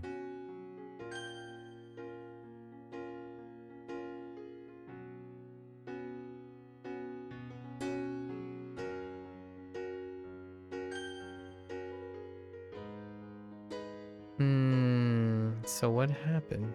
There's a ceiling. Do you have any guilty pleasure shows I like? Guilty pleasure shows. Probably the stuff that I would watch on rerun, right? I watch House, Star Trek, Bob's Burgers. Oh, wait. But if we're talking about like guilty shows in the sense of I would like if another show comes out like it, I would watch it out of maybe irrelevant of many things. Guilty shows that I would watch. Probably like fight anime. Like shonens are guilty pleasures. Like heavily serialized shonens.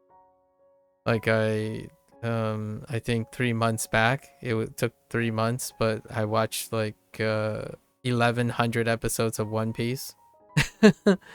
And then things like Hajime no Ippo, they're like 100 episodes. And then like long serialized like go get 'em things. We before that, I mean after that was like maybe 100 to 200. All right, it was like 150 episodes. It was like 6 or 7 seasons of My Hero Academia. That type of thing is supposed to be entertaining, but they're really straightforward. Like, yay, friendship, you know, overcoming the odds and doing good for the sake of doing good. Lots of people slamming each other.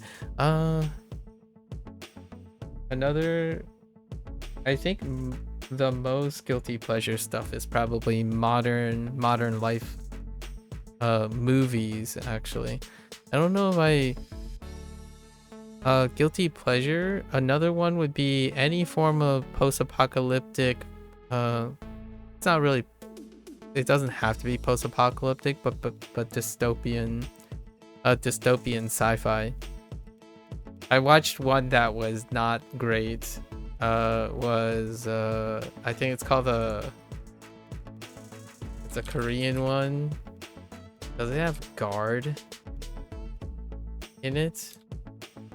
Hold up.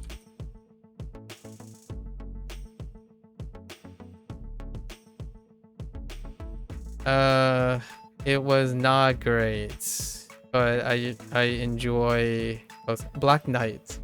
Black Knight was an action science fiction.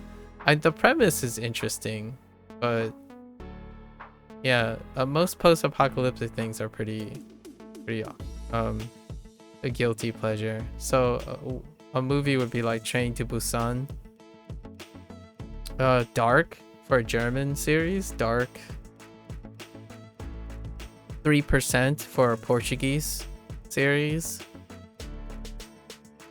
Those are kind of my go-to guilty pleasure stuff. Like I would watch them despite all the things or how often I know or how much I already know. Black Mirror is a great example. Yeah, I'm a science Sense8, Travelers, Altered Carbon. I already mentioned all of the Star Trek. Not Star Wars. Star Wars is heroism. I tend to deviate away from heroism.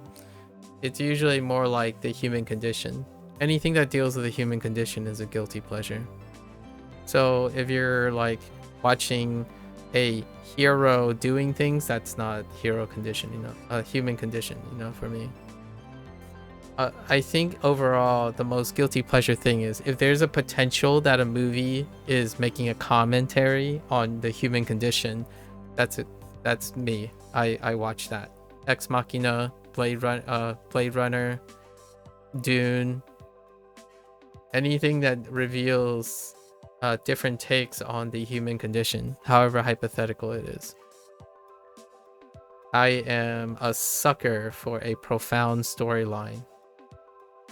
Your number one guilt pleasure show is Shadowhunters. Interesting. Most of the writing isn't great, and most of the time the plot is just meh. However, there's two characters on there, Alec and Magnus. They do end up together, but you turn into a 12-year-old girl when watching them on screen together. Their chemistry as well, and I just can't help but absolutely love them. You'll watch that show over and over just to see them together. Oh, that's really cute. One that gets me going, like giggly, like giggling, not giggity, giggling, like, oh, I wish I had a friendship like that. Would be Omen. Good, is it Bad Omen or Good Omen? I forgot what it's called. I think it's just Good Omens. Yeah, the chemistry between Michael Sheen and David Tennant in Good Omens is a good one. Like, man, I wish I had a bro like that. Like a bromance like that. Their chemistry is electric. Obviously, British as well, but anyways, I think Good Omens is a pretty good one. In terms of like other couples, other pairs, I like Band of Misfits. That's a guilty pleasure. Band of Misfits. So that's an anime trope. In the area of anime, when you have just some really good friends, like they're all misfits. They all come together because they are misfits. A band of weird things. So like even MCU can trigger that guilty pleasure where you have like Avengers and Thunderbolts and stuff. I get very sappy when you have a bunch of characters who have them in their circumstances, but what happens that's magical is when they come together because they was brought together by circumstances, which does happen in most post-apocalyptic human condition shows. Like Star Trek is literally a band of people that have different specialties and background stories. So it's the premise of most sci-fi shows. Like Firefly, all of them are band of people. And then when I play video games, it's a band of characters. Claire Obscure, it's a band of characters with like overcoming adversity and stuff. So rarely are they like couples or partners or like two characters. It's usually like 5 or 6. There's usually like a misfit, like a racial misfit, like, aliens or something. And then there's usually a non-feeling type. And then you have the leader. And then you have like the engineer and the medic. That type of thing. Your Dungeons and Dragons stuff, right? Western fantasy, Lord of the Rings. It's a fellowship. Anything that features a fellowship or promotes that fellowship is probably one of the guilty pleasures. I absolutely, it brings a smile to my heart when you have a group that shares rarely anything in common and somehow it all works, right? It's a journey. I love a journey with a band of unlikely companions. The actor that played Alec has said multiple times how hard he ships Alec and Magnus. I mean, they most likely would get together regardless because they base the show on the books and believe they do get married in the books. Oh, okay, I see. I like watching reunions of these shows too. Like in the case of your show, I would watch and follow up on interviews when they're together and whatnot because their camaraderie and stuff goes beyond the screen. Like, I watch reruns of documentaries covering the behind the scenes, the BTS of like Lord of the Rings, and recently, the Lord of the Rings cast got back together for like a online content reason, because there was a content creator that wanted to bring them back together, and it's incredibly heartwarming to see actors reminiscing about that too. So I'm a sucker for reunions. If it doesn't capture the original and all that stuff, you know, like the argument, like, oh, it's not the same anymore. But I'm a sucker for reunions too, like reunions of those shows. So you had like Friends reunion, uh, those like one-off shows. You know, maybe there will be a reunion of the Mentalist cast down the road, that kind of thing. That nostalgia do be hitting pretty hard. When Monk came back for a bit, you know, for like a one-off shoot, that's that's some that's some sappy material right there. Like, oh man, they're gonna come back. And then obviously as one gets older, it's not possible anymore for many of those things. Like, there was a recent passing from the Lord of the Rings cast. That type of things don't. Not only are those things often only experienced once in a lifetime, it's remarkably a guilty pleasure when it happens a second time. The most recent guilty pleasure I had was the reboot of Star Trek's universe, and the show Picard brought back many of the actors. All the actors and actresses are still alive right now, and they from the Star Trek Next Generation, which it was incredibly heartwarming and more like a fanboyish giggling moments when you see those actors and actresses reprise their roles after over 20 years. I think it's been 20 years. Hold on, let me make sure. So that's the kind of thing. Let's see. 2020.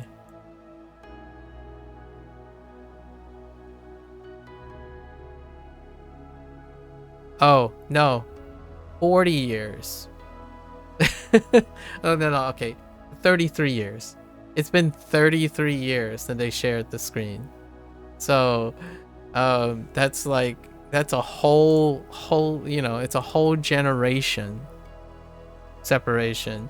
So when they come back, it's like, yeah, I kind of felt it sort of for Star Wars, but I imagine it's the same way mainstream people felt about Star Wars when, like, what's his name?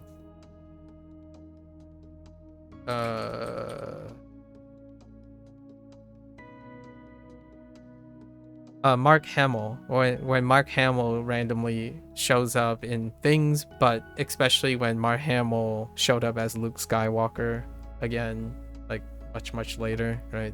Because of that type of thing, definitely guilty pleasures for sure. And it's a all said and done full guilty pleasure. Legacy is a guilty pleasure for me. That's like 2 or 3 things now, right? Legacy is a huge guilty pleasure. It's different from nostalgia. It's not necessarily the same as nostalgia. I like the idea that these people are able to re-celebrate and rekindle their legacy. Like, I'm not. Nostalgia is a little different, because what happens about nostalgia is you're trying to rekindle the same feelings prior. That's not the same. I love seeing people continue to move on with their lives and be able to celebrate the things that have happened already that contribute to their life in the now. Nostalgia can be a double edge for a lot of people. Like, for example, Star Wars. When Star Wars, the second trilogy came out, nostalgia bit Luke, bit George Lucas's vision. And then when George Lucas stepped down and they released the reboot, the sequel, the next trilogy, which came after episode 4 through 6, nostalgia kicked some butt too. So not the same for nostalgia. Most of my guilty pleasures deal with legacy. Like, I'm happy to see that they are finally being reunited and starting another project. What is a great... Oh, here's one, Bree. Dealing with the Mentalists. One of the random characters, the witch episode, the thing about the witch episode, the black magic, one of the witnesses, the black boy, right, the in the school when they were chasing after the kids and whatnot, he is A-Train in The Boys, the Amazon series. The moment I saw him, I'm like, yo, that is one young, I forgot his name, but he still looks like A-Train, but A-Train, he is now a very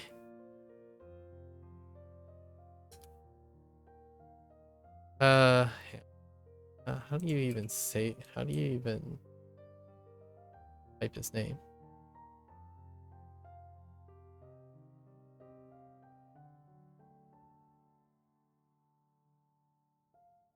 Jesse T. Usher is his name. Jesse T. Usher. I don't know how old he is, but he was in one of the episodes. He was one of the, I guess, like, leads and stuff. Yeah, and now he plays one of the supporting roles, one of the main supporting roles in The Boys. How long ago was that? That's the kind of thing that is, like, exciting. It's fun to see people grow and do things in front. Otherwise, yeah, I'm there for a solid human condition show or movie. Politics do, detective work, politics, it's unavoidable most of the time when you have those shows. They usually deal with human condition, but there are action shows, so I'm less so about the action shows. Like, there's a villain, there's a villain, there's a good guy, there's a bad guy, and that I find entertaining. I will watch it for entertainment. Yep. I watched Barbie. That was for a very different reason. Like, Barbie was entertaining, for example. Numbers was a fun show. Yeah. Oh, that explains. Here's one that aren't guilty pleasures, but they are because other people watch it. The Good Place, Parks and Rec, Community. Okay, I do have a guilty pleasure for Asian stuff, Asian American stuff specifically, or Canadian stuff. So Kim's Convenience was a guilty pleasure for sure. Kim's Convenience. Now, despite all the, like, the politics and how Kim Convenience, like, ended up wrapping up, but Kim's Convenience, like, anything dealing with Asian stereotypes, especially Asian American stereotypes, I'm all for that. That's like, maybe now, or what are we at, the 3 major guilty pleasures that are incredibly consistent. Band of Unlikely Companions. That's because it's due to multiculturalism.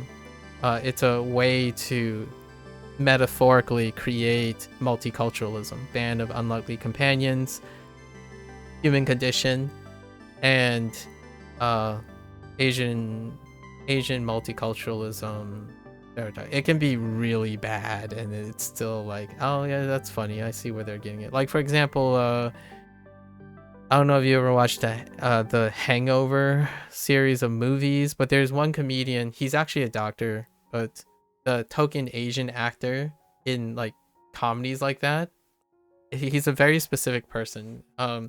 I don't mind that at all, regardless of how like off the wall, and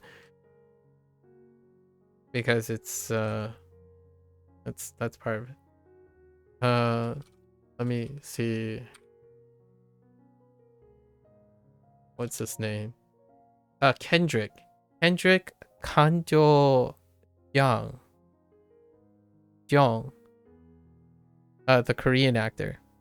He's an American. He's a Korean American. So anything that deals with like multiculturalism, I guess we could lump it into multiculturalism. So multiculturalism, human condition, band of unlikely companions. Well, Magnus is played by Harry Shum Jr. Just saying. Oh yeah, yeah. Where have I seen? Probably Crazy Rich Asians, Glee, Crouching Tiger, Hidden Dragon, because he was one of the characters, and I think that's it for me. But largely, it's probably because of Glee. Wow, that was a different time. That was a different time period. Holy heck.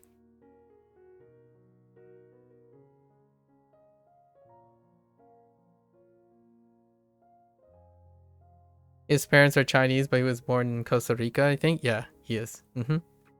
It was a bit of a raise of a funk when Crazy Rich Asians came out, about like, oh, what are the roles of like diaspora in filming as a representation of things. And obviously I was asked by personal friends and family and other people about my thoughts about it, because I am also diaspora, and I really enjoyed the movie, regardless if there was a lot of talk, controversy about, oh, but authentic people, like authentic, it's like they're also actors, right?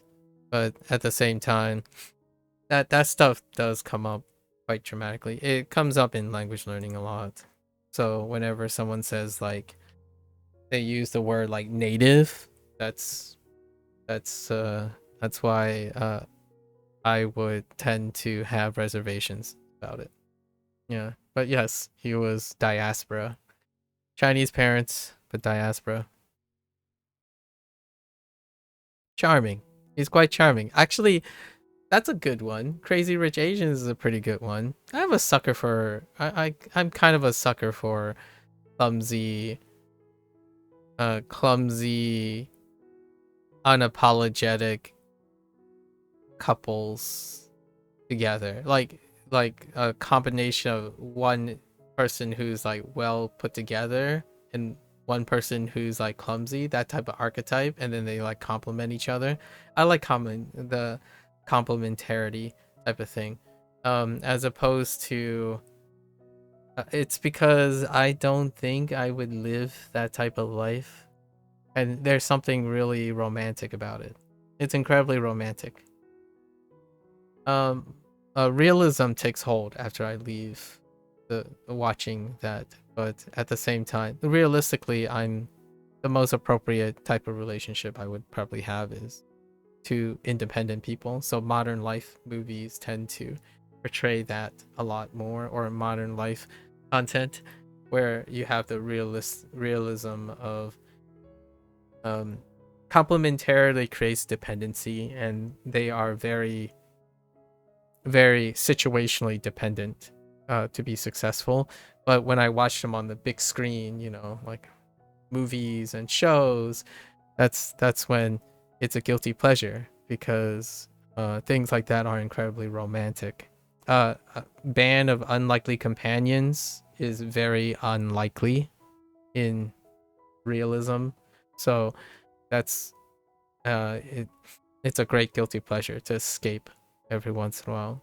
My favorite escape is watching 5 or 6 characters hate each other, come are like mortal enemies by background, and then by the end of the show they are best friends, and they've circumvented all forms of cultural dissonance between their representative groups. That's like incredibly romantic, incredibly unrealistic, but it's beautiful, and that's what I would define as a guilty pleasure. Like, I wish and I hope that is something that is reality all the time, but it's not the case, right? Realism knocks you back down to earth when you think about how even seemingly people of similar cultures could not seem to find peace and compromise, let alone watching television shows and writing that have years and hundreds of years of baggage and war and hatred, and they are able to find and console each other.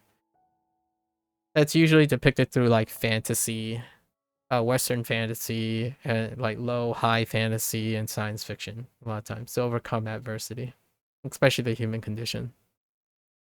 What is Magnus and Alec? Alec is severely closeted. Magnus is an immortal warlock and couldn't give a crap what people think about him, but I'm not sure how much you're into LGBT stuff. But as I said, it's a slog to get through the show because the rest of the characters just know. I just watch it. Oh, that's fine. Well, I can still name a lot more like that. Oh, Wheel of Time is a good example. Ring of Power is another good example. And yes, they do LGBTQ stuff. That's actually kind of part of Amazon's agenda a lot of times. And then Disney has that agenda all the time. Netflix has somewhat of that agenda. It's representation. That's what's happening. I mean, I think that has more representation than Asian Americans. So, and that's part of also, like, these are facts. They're not something I'm not expressing my opinions about them. Like, Disney has an agenda for Asian Americans, and so does Netflix and Amazon. And lots of the bigger ones are representing trends, and one of the trends is like representation, right? It would be very naive and ignorant to not acknowledge that these are trends. And I even play games with games do that too. It's wholesome regardless. I'm indifferent. I'm indifferent in the sense that I don't lean. I guess it's not really neutral. I'm pro all of it. The idea is some people view it as it is or it isn't, and my answer often is both. I could enjoy both or all the above, and that's perfectly fine with me. That's why I chose a bromance instead of a bromance example, right? You gotta bro it up. Good Omens is a great one. I don't know if you've seen Good Omens, but those two characters, electric. Those two actors, actually, those two actors might even be more comical outside of the show, because they have this whole like content creation, celebrity content creation. Like, they're really funny. And their accents, their actual accents are great. I'm not sure if they modified it a bit in the show, but it's two British guys palling it up. But in case you want a synopsis, one's the devil and one's the angel. So if you're talking about like opposites, you know, like two people who aren't supposed to get along and then they're actually best friends or love-hate relationships, Good Omens. It's a satire, by the way. The show is a satire on Christianity, like Catholicism and Christianity and stuff. It's a satire or parody. I don't know how distinct people use the word satire and parody anymore, but If despite all the other references and whatnot, gotta give it up for like sure Benedict Cumberbatch and Martin Freeman. Yeah, I think that's his name, his first name. That is, I would have to say, it's phenomenal. You know, there's still rumors going around. Because there's a lot of like contentious nature. There's a lot of politics behind it. Why there isn't another Sherlock season? But yeah, you know, Sherlock and Dr. Watson, right? At least portrayed by Freeman and Cumberbatch. Fantastic. What about female duos? I'm trying to think of female duos.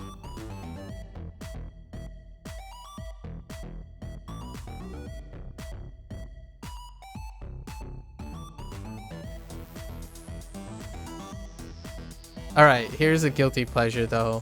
Big Bang Theory. I don't think of it as a guilty pleasure because of its relevance culturally and all that stuff, but to the mainstream peeps, to the hardcore peeps, you know, the niche people who learn to love to hate on other people about liking mainstream stuff, Big Bang Theory would be one of them. And then Sheldon after that. The show after that about little Sheldon. That would be considered a guilty pleasure, I suppose. Largely because oftentimes you get lots of accusations, at least towards people who enjoy that show, about supporting and promoting misogyny, and that can happen. I like the show. You know, if you give me an hour or two, which I'm not going to do today, as for the sake of interest of time, it is not the reason why I like the show, but there are a lot of coincidences with my life and that show. Maybe a little too much, hence I like the show.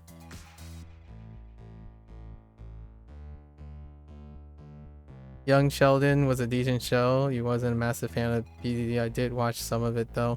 Yeah, lots of people, like people that know me, probably have a different impression of that show, largely because that show then becomes somewhat semi-autobiographical.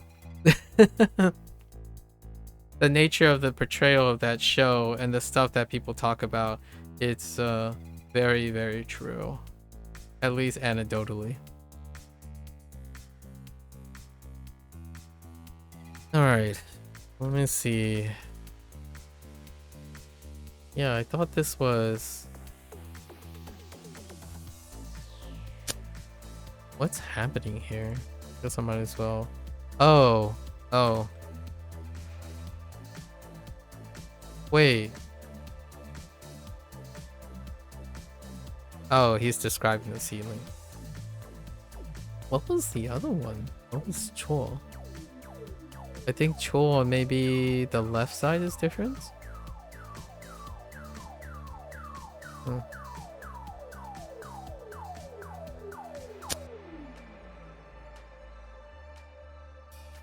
What?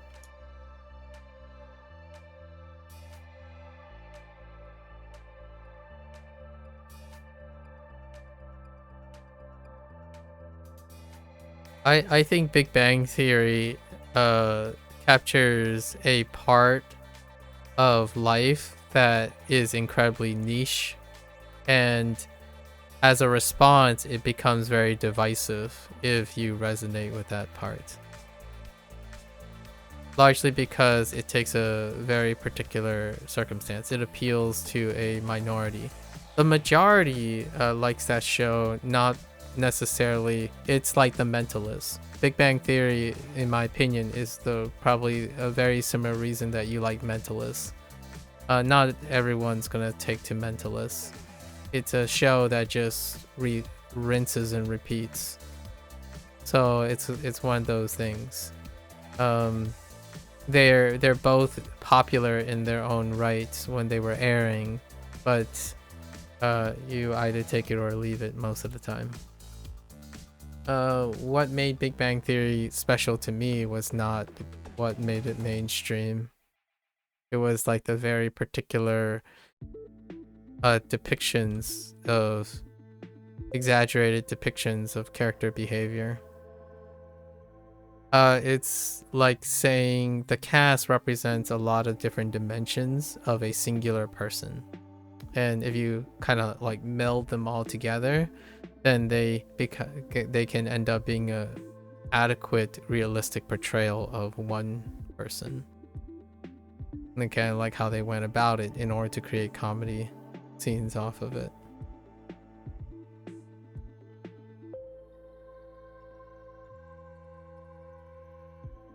Let's see.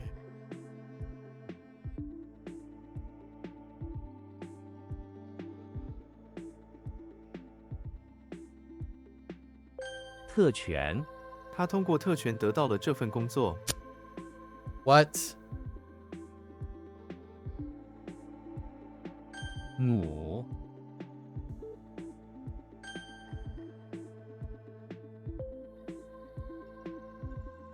Mm-hmm. Okay. 苗，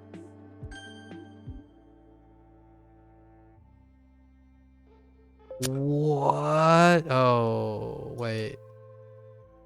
Ishi?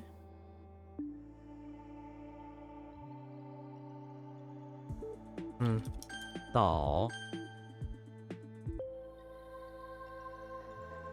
供求，供求关系影响市场价格。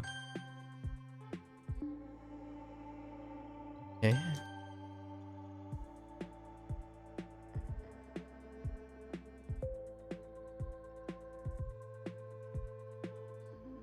义，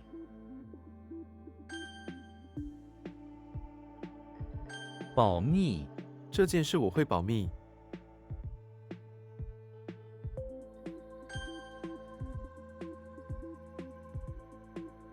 指，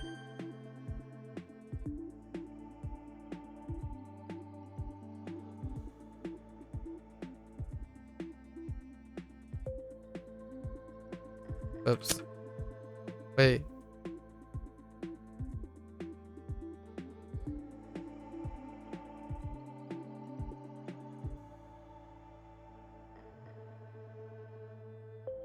Outside converge.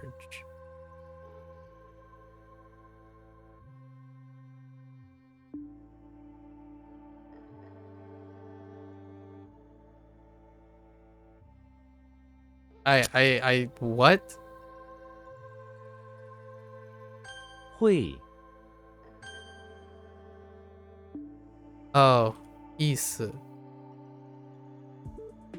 Oh, 意思，什么意思？ right, the silence. 意思.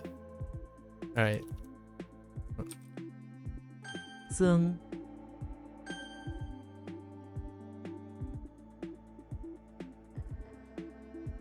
政府， 他在政府工作。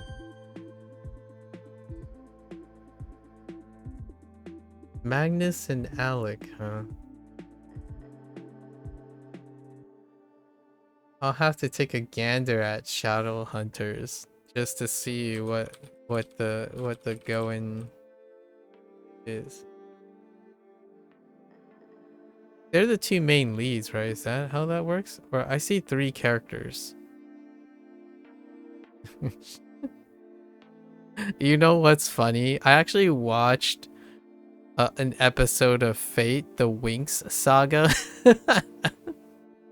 And when I watched it, I was like, there's no way this show is gonna get past the first season.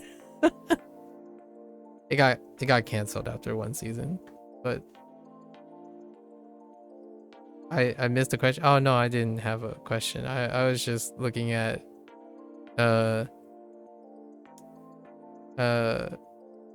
the Shadow Hunters. I was like, yeah, that doesn't look great. And then The on the bottom it said people also search for, and I saw Fate, the Wink Saga. I remember watching like 2 or 3 episodes of that. I'm like, there's no way this show is gonna get past the first season, and it got canceled after 1 season. You know what's a show that I don't I thought related to that? Oh, Shadowhunter's main character is actually the redhead girl. Okay.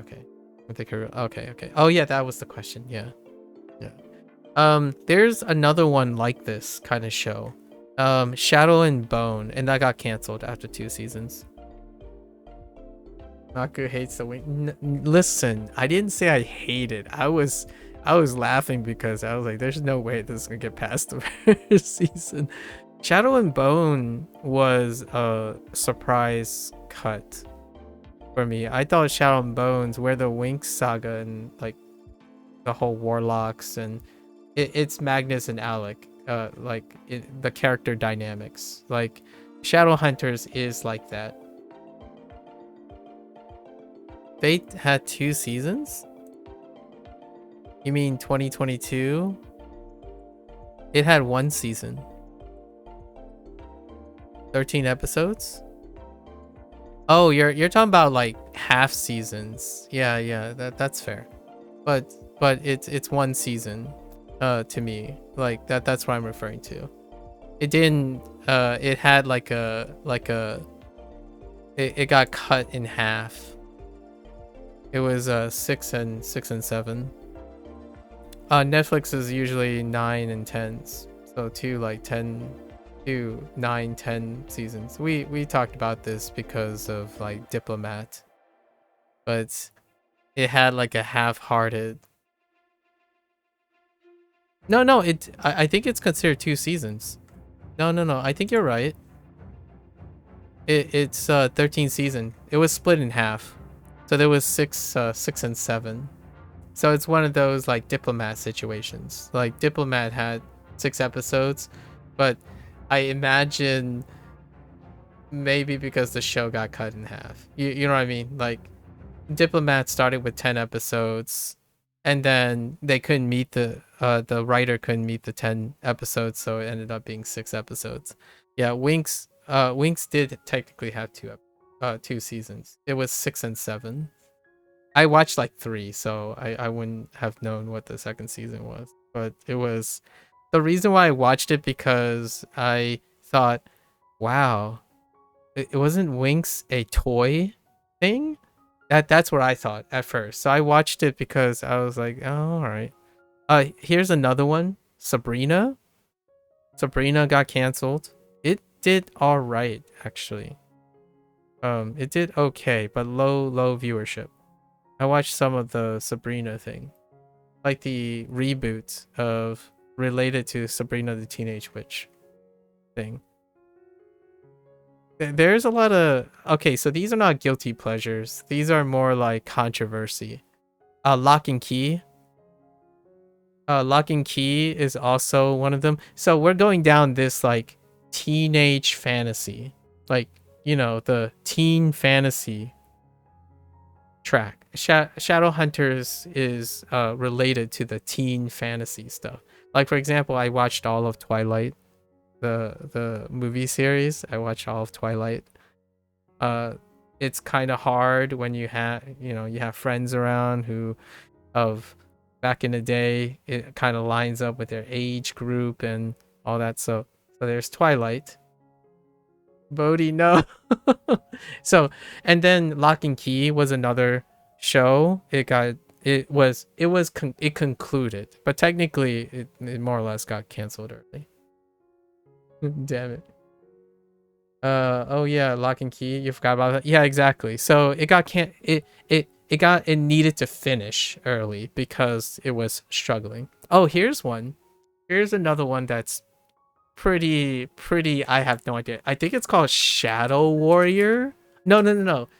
Ninja Assassin. I think that's the oh my gosh, Ninja Assassin. It's a movie, but Ninja Assassin, like ninja assassin ninja assassin.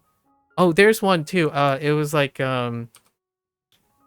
like Shadow. It's not Shadow Warriors, but it's kind of like something to do with.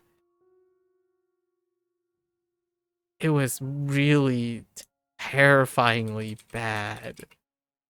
Like it's like Shaolin Warrior, where they have this like comment that they say all the time. It's like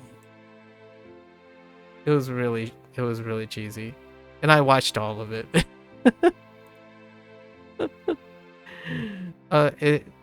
It it sounds like Ninja Assassin, but Ninja Assassin is the movie.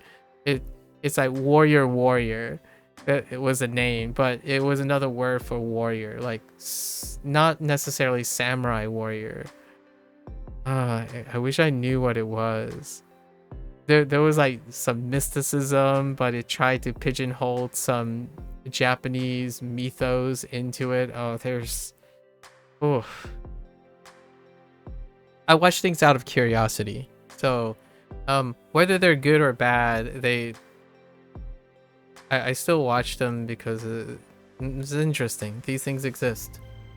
I like way back. I watch I watch a lot of the Ue Bowl films, like Dead or Alive.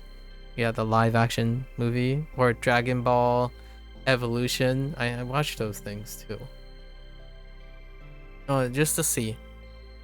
Was it called The Warrior's Way? No, it wasn't. It's something like that. It's super edgy. It's like an edgy action title. Funny stuff.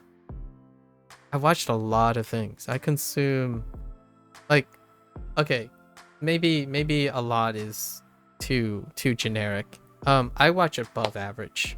Above average. When someone says, "Oh, I like a little bit of everything. I like a little bit of music."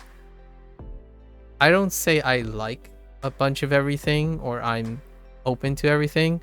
I have watched a bunch of everything. So I've listened to a bunch of everything. I think that expression is very important in this distinction. Whenever I ask someone, "Oh yeah, like what type of music do you listen to?" and someone will respond, "Oh, I listen to a little of everything." But that expression means something different from me. Have you listened to a bunch of things? Not you like the idea that you are amenable to a lot of things. I think that's a pleasantry type of response. And then I would ask, "Oh, like, can you give me an example?" And then I would bounce off that example. But ultimately, when I start talking to the person long enough, there's very collective things. And my goal often is to see if there's something that I could join and participate. So whenever someone asks me, what do I want to see or what I'm seeing, I would tell you whatever is most recent, because it's very difficult to ascertain what is it that I watch consistently. I'm heavily influenced by other people, and not in the bad way. It's more like I openly like to be influenced by other people. So I watched an anime called Rent a Girlfriend in the last year and a half. The anime is called Rent a Girlfriend.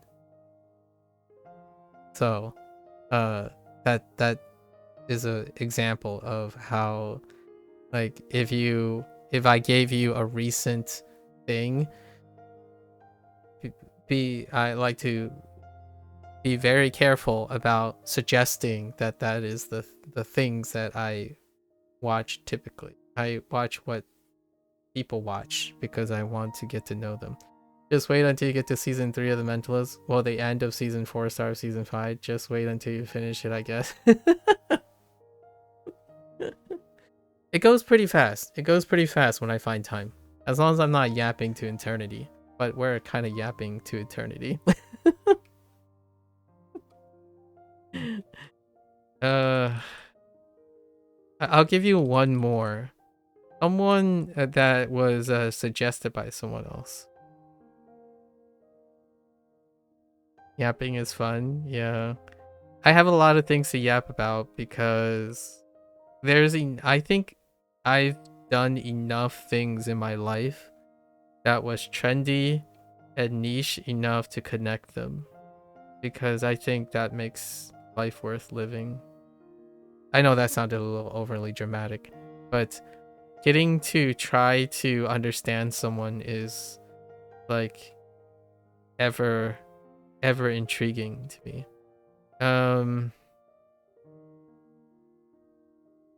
White chicks. That would be a blast from the past. Or Bridget Jones' Diary. And then there's that whole fascination with Princess Bride. Those are good examples. That without other people, I would not have been familiar with them. Monty Python, right? Indiana Jones, to give you like a more reasonable one, but a Hangover is actually a good example. I just made a reference to Hangover, but I wouldn't have seen that. Super bad.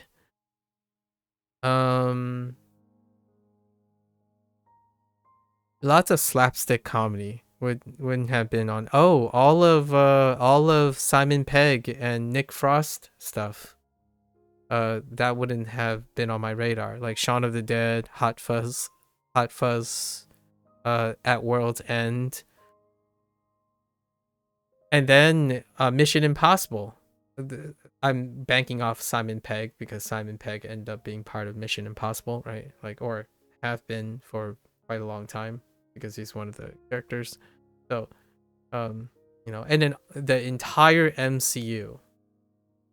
The entire MCU was because other people watched it.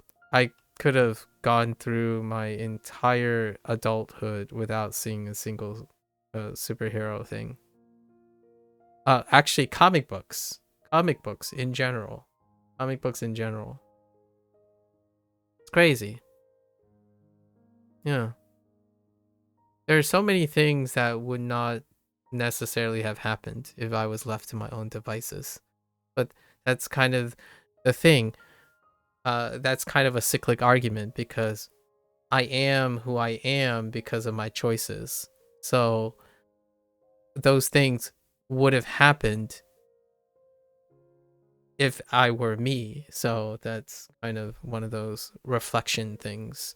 Like, well, it was bound to happen because that might have a natural tendency to want to do that in the first place. But those were not of my own ideas or of my own preference. The world would be very, very different if they asked me what I wanted or what things I think are worth my time if I didn't leave my shell. And I talk about it in the past tense all the time, like when I was 18. When I was 18, video games would not be as big as they are today. Like, what I mean is, if you ask my 18-year-old self, Twitch would not exist. Content creation would be another job. Everything would be vetted. People should not have free accessibility to things that they do not earn the privilege to have. That's my younger self, and that sounds like a lot of internet stuff now. The groups that are in echo chambers, but I'm not that person. I wouldn't have been that person. So, in a different world, maybe if I was like decided to embrace my ultra pragmatism, I could ended up being that CEO that was oblivious to the consumer target audience that they cater to and focused solely on the accumulation of wealth and my own financial security and creating a legacy of my own through my immediate family, right? That could have been a path, but no, I ended up being a sappy yapper who constantly thinks he has enough so that he spends most of his time sharing what he has with other people. That's what I have become, right? But it's one of those fun little things that you could write a fun little science fiction show for, like a person who gets subdivided by a specific interaction at an earlier time point and splintered into two different people who are dramatically different from each other. I truly do believe that there are some critical moments. I forgot which show used this. Oh, the MCU used this. Loki, the show Loki used this. The turning point, the critical point, where there's this one pivotal moment in a timeline that holds the fabric of the rest of it. Like you have insignificant events, and then you have a critical moment. And there were a couple, I would say 1 or 2 critical moments when I was 18 that changed, I would say probably dramatically changed all that was to follow. I could have been that keyboard warrior who has a very small impression of the world, know a lot about the world, but also have a incredibly astute, arrogant, and closed off impression of what should be the world, despite knowing a lot about the world. You know, a person who makes a comment like, I don't get it, I don't understand why this exists. Well, it exists. You can try explaining it if you want, or pretending like it shouldn't exist. That's definitely your prerogative. I tend to spend most of my time trying to explain why it does exist. So how is that related to what you're saying? That's where I have guilty pleasures. And fourth guilty pleasure, my curiosity for others. So when we talked about winks, I'm like, I'm curious why this exists. So the idea is I'm trying to seek explaining why it exists, not why it doesn't exist or why it shouldn't exist. That's very different, right? You're trying to explain something that you disagree with. That's null hypothesis testing. If you believe the hypothesis is that this stuff shouldn't exist, your best goal of understanding something is to ask yourself, why does it exist? Because that's the null hypothesis. The more resolute you are in refuting or accepting the null hypothesis, it strengthens your ability to perceive the existence of something. So, Shadowhunters, I'm curious. I won't tell you when I'm gonna dabble in Shadowhunters, but I'll make some sly comments maybe a little down the road. all right, we have to finish our maybe some side comments forthcoming.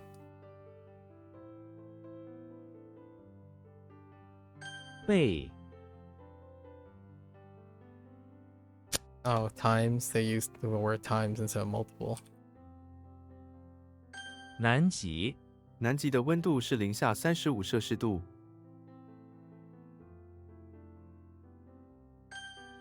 Time to lock in so we can get to P5X.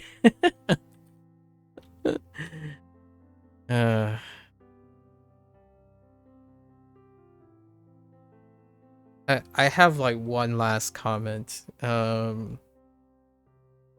It is very disheartening that people just don't care enough to be interested in other people anymore. And disheartening in a way, like, I'm not saying they're of bad character or good character. It's that people don't have time anymore, or they feel, as a source of the empathy, there isn't time and worth. There, all the combinations of incentives, time, own problems, pressure, like all the combinations. What the disheartening part is that overall you see people being less and less interested in other people. Like when you talk is less interesting. And despite cultural boundaries, right? Despite cultural bonds, yes, you can argue other cultures do not exchange pleasantries and stuff. Within that culture, there is still an increased or a decrease in interest in understanding other people. Like it's an increased relative to itself. So we're not comparing cross-culturally. We're comparing culturally in general. Individuals have become less and less overall. So there are probably niche, you can cherry pick a few examples where like, oh, so socializing increased. Maybe. But I would say currently technology has circumvented and replaced, provided a universal, understanding human condition, right? A universal depreciation of interaction. Not saying it's good or bad. It has provided conveniences that remove the necessity for human interaction. And human condition has an internal struggle between convenience, effort, time, all those balances, and ultimately technology comes at the cost exchange of lower human interaction or lower practicing. And some cultures take to it much better than other cultures due to its predominance in socializing. For myself, the culture that I grew up in are a mixed bag. On the one hand, very pleasantry heavy, and then on the other hand, literally to no pleasantries. So I can kind of appreciate if you could cherry pick one or the other, you can refute what I'm saying. However, when you place technology into those specific groups, it's still a overall depreciation of human interaction because the technology circumvents the need to interact with another person. If you don't need to ask another person how to do something because technology has provided it, that is less human interaction, right? I don't go to my parents to ask for questions I can find using technology. That's a lowering of social interactions. And that, to me, is a little bit disheartening. What's not disheartening is what people could achieve with that convenience, right? With that technology. So I'm trying not to make it sound all bad and good kind of thing. It's up for interpretation, but humans have become far, far more efficient, possibly to a fault, at the exchange of lower and lower social interactions, because social interactions are not pragmatically efficient, right? You are investing in something that's purely subjective. The value of a relationship is purely subjective. As in, yes, there are still some aspects of objectivity, like having children is a biological objectivity thing, that process. But at the same time, socializing, that relationship that's built on that is purely subjective. Like you could, in a really dystopian science fiction, you could see propagation as a purely objective process minus the relationship, right?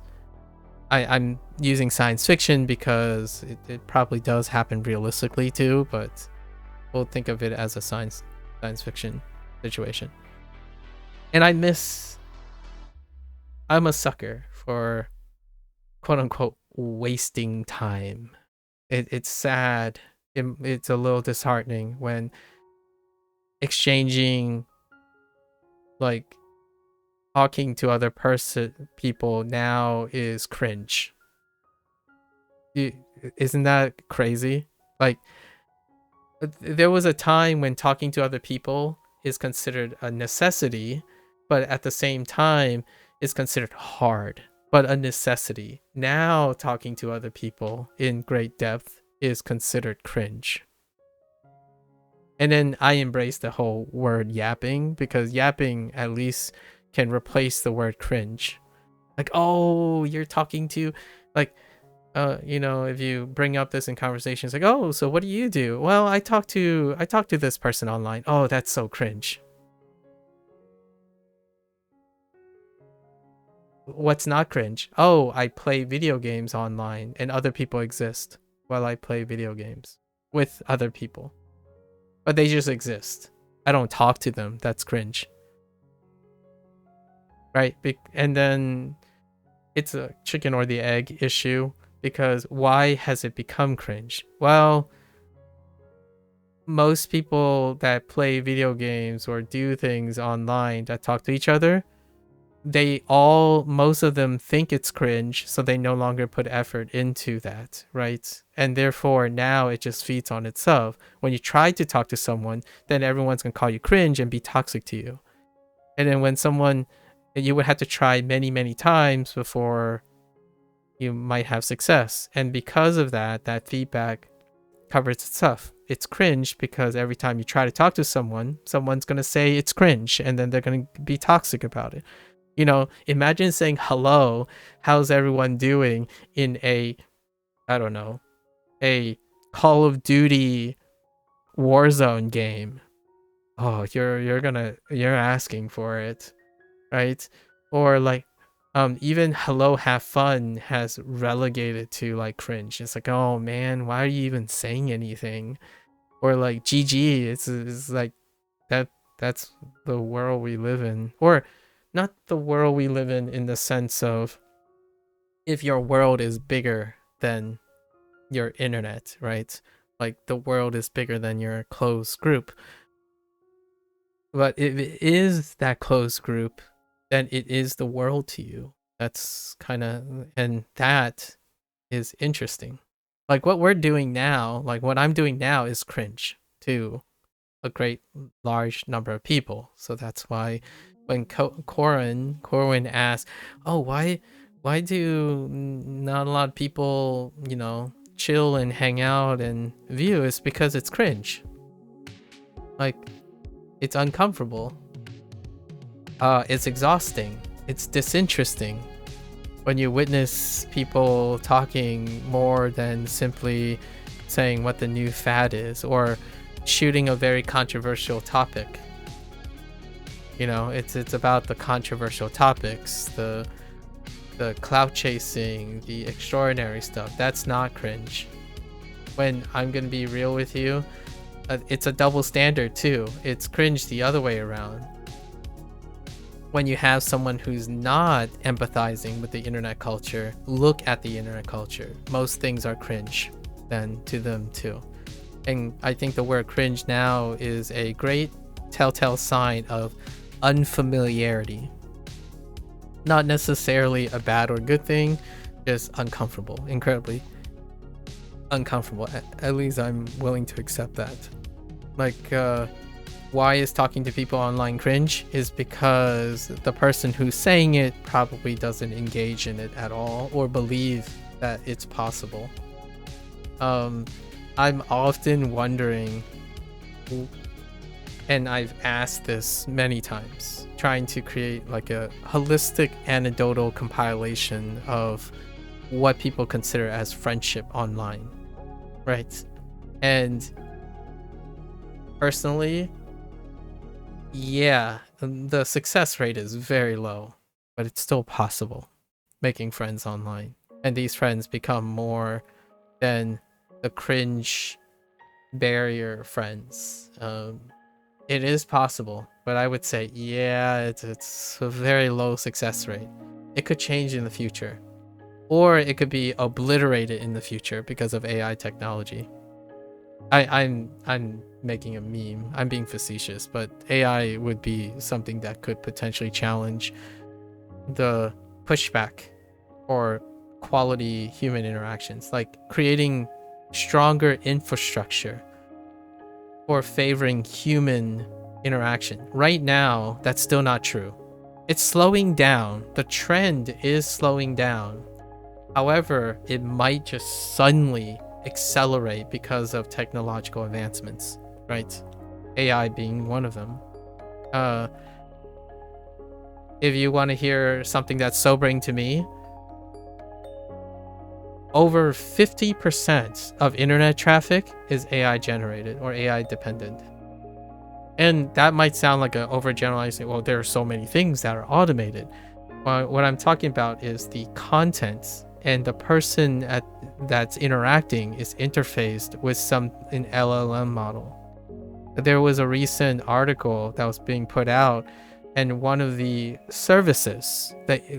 main internet services that monitor traffic, right, bandwidth traffic, and they're responsible for, that's their job, that's the company's job, calculated, and there's no hard data or transparency, but their next business move to do that is because over 50% of anything you see online is no longer produced by another human being or interacting with another human being. And it's projected to go to 90 to 95% if nothing is changed about it.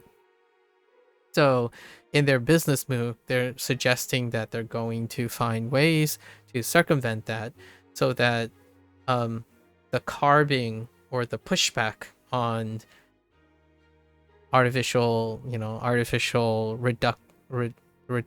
redundant non-human content would be moderated. Or not necessarily, I don't think they went out and said, oh, it's bad. It's just, it's moderated. Because if you have predominant one thing, then you won't have other things. If it's over 90%, that leaves 10% left. So how would you know? How would you know anymore? And that's the thing that is most interesting to me right now. The normalization of behavior right now is that I'm the edgelord for being human. Like, I have values that are no longer normal. It used to be normal. Maybe like 5 years ago, I would even go back to 10 years ago. It was normal to see Twitch and YouTube as potential ways for humans to interact with each other. Nowadays, it's normal to expect it to be not a way to circumvent human interaction. Why is that? You sit there and you have a parasocial relationship with an entity that you can comfortably know that you don't exist. That is the more comforting sample. You don't have to say anything. You don't have to participate in it because it's your convenience. And that creates that natural comfort. I actually get discomforted how often I watch someone and there's no way I can interact with that person and get feedback from that person or want to talk to that person. Like, I genuinely want to talk to the people that I watch. It's not possible, but I still have that desire to do so. It is more socially normal now, which, again, not a bad or a good thing. I think it's to understand the normal social behavior. It is incredibly normal and comforting to not have to interact with anything that is produced by a human being, as long as you are able to observe it in your privacy, right? It's like, there was a time when you have to interact with humans in order to consume something. Now you don't. So online, that's what is the social norm. You don't have to say anything. You don't have to provide feedback. Because you don't provide feedback or interact with someone or know how to provide and accept feedback, that gets to where I am, where I'm more concerned with that. People do not talk to each other in a way that provides constructive feedback anymore, or peer reviewing anymore. What passes as peer review are single first person narcissistic approaches to subjectivity. So gone are the days of journalism, like the old journalism. Gone are the days of art creation, writing, and stuff that is not pandering to a hypothetical person that isn't actually real. They pander to data Right. So as long as you can reduce the amount of noise in having to interact with someone, it's not worth it. So you get rid of those things. What's a really scary example of that? Get rid of all your employees and replace them with automation. Like there's no like incentive for it anymore. Like, oh, people really want a lot of content. They don't want a lot of human content that they try to understand because it's limited. They want a lot of content. And then the businesses will adapt to that. Well, if they just want a lot of content, they don't want a lot of human content. So we just replace it. At least that's one of the narratives, the coincidences. I'm not suggesting these are causal links, but these are coincidences that exist right now at the same time. Like, would I prefer to go interact with a human being to learn Chinese? Of course. Am I embracing what I'm suggesting? Yes, I am. I'm interacting with an SRS system because I want to know what that's like. This is very trendy. I want to know what it's like. It's completely void of feedback. Am I surprised? No. But I'm doing it to see how to make it work. Where am I going to get human feedback when I'm doing this? Right? Because I'm still looking to make sure I keep human feedback myself. Right? If you talk to someone who grew up on the internet, well, they can't do that in the first place. They haven't done that in the first place. So here you are, have generations of kids who think that they can give feedback when they've never received feedback either. They didn't participate in the act of giving and receiving and exchanging feedback. So what do I learn that supports this evidence? Someone comes in, tells me what to do, and then they leave before I can respond. And when I say kids, I don't necessarily mean they have to be 18. It could be like a 30-year-old who have normalized the social thing. What you do is you have people throwing advice at you without understanding the nature of it.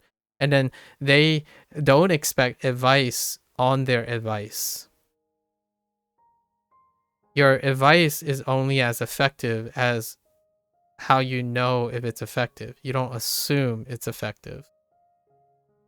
Right? You have to see it. You have to interact with a human being. But instead, when someone gives an advice and someone disagrees with the advice, the natural inclination is, I don't care what you're saying. I'm going to avoid this human interaction and go because it's not worth my time.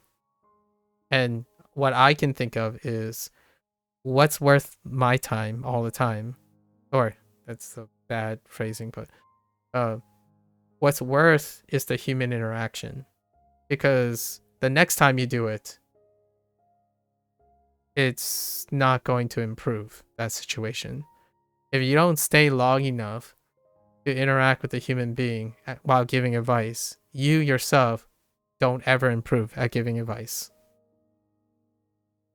So here you are, you're someone who knows a lot of things, but one thing you're probably incredibly under practice, dare I say terrible at, or disproportionately terrible at, is talking to someone, giving advice, and also getting criticism back on their advice. And then now we have a whole group of people who believe only their advice is valid, so they don't ever exchange. So the ideas there's no mutual exchange of ideas or peer review. It's two people talking at each other.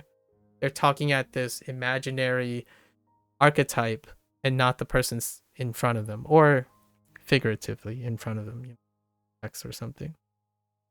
Yeah, that's the social norm that I've come to find, ironically, comforting. But if someone falls outside of that, then I start getting surprised and I start like scrambling, like, oh, that's so cool. Let's tackle this because I'm feeling very ambivalent. Like there's new territory. But the most common pattern nowadays is people talk at each other. Sometimes they disagree because they think they're disagreeing, but they're not actually disagreeing. There's so many times I sit here, I watch these two people yelling at each other. It's like, what does A have to do with B? They're just angry at each other because they think they're disagreeing, but they're not even disagreeing. This has become a new trend, by the way. Look, like, I don't know if you have like maybe a professional who also makes content, but one of the growing dialogues is the idea that there are services now. Hear me out. There are services now to tell people about certain ideas that do not disagree with each other because they're not quite sure if they disagreed in the first place. Like news. For example, there are services, which is being advertised a lot online. There are services that help the person determine if two pieces of news either agree or disagree with each other, so that the person doesn't have to figure that out anymore. That is technology right there. For better or for worse, double-edged or not, there are apps now trying to help with the deficiency in figuring out converging evidence, agreement and disagreement, and rationalities and logic and selection bias. So what is that to say about the future of human intuition and like skills? It's great now because the people who are advertising it has that ability. So like I watch a bunch of my typical influencers who do news and talk about these things in depth, right? And they say like, oh yeah, this is very convenient for me because I don't have to look and scavenge. But my first thought is, what are the ramifications of relying on this thing? That's what happened to communication. If you remove the need to practice the skill of communication out of convenience, and if that's the default, you no longer use that skill anymore. So my first thought was, I would love to sit down and ask the people that I watch quite a lot. They have these skills already, and I would ask them, what do you think would happen if in the future you had to rely on an app to figure out if two pieces of evidence agree or disagree with them? Agree together or disagree together? Like, what happens if someone, before they developed the skills to know that, and they relied on a tool to say that, would they ever intuitively develop that skill from using the tool? Now, the nice thing about this is there is a grain of salt. The tool that I'm specifically referring to, which I'll let you guess what it is, it actually explains why they disagree and how they agree. So, yes, you can still learn from the tool. That's not going to stop a large majority of people not understanding the learning process. I mean, it stopped people from using Duolingo and understanding how Duolingo works versus how Anki works, right? And they're in it for learning. So it can still produce a large majority contribution to using a tool without understanding how it works. Now, the people who are making the tools, that's where I feel there are professional responsibilities for selling these products. There are professional responsibilities for TikTok to disseminate the dangers of prolonged doom scrolling, but the potential dangers, and that transparency and quality of life may actually boost their overall usage, like over time. So there is a slightly more win-win situation. So I look forward to seeing what the future of app design will do to compare this, where app designs, where they provide a service and they demonstrate to the person what skill that service is replacing, because being aware of it can allow someone more likely to acquire that skill while using the tool itself, right?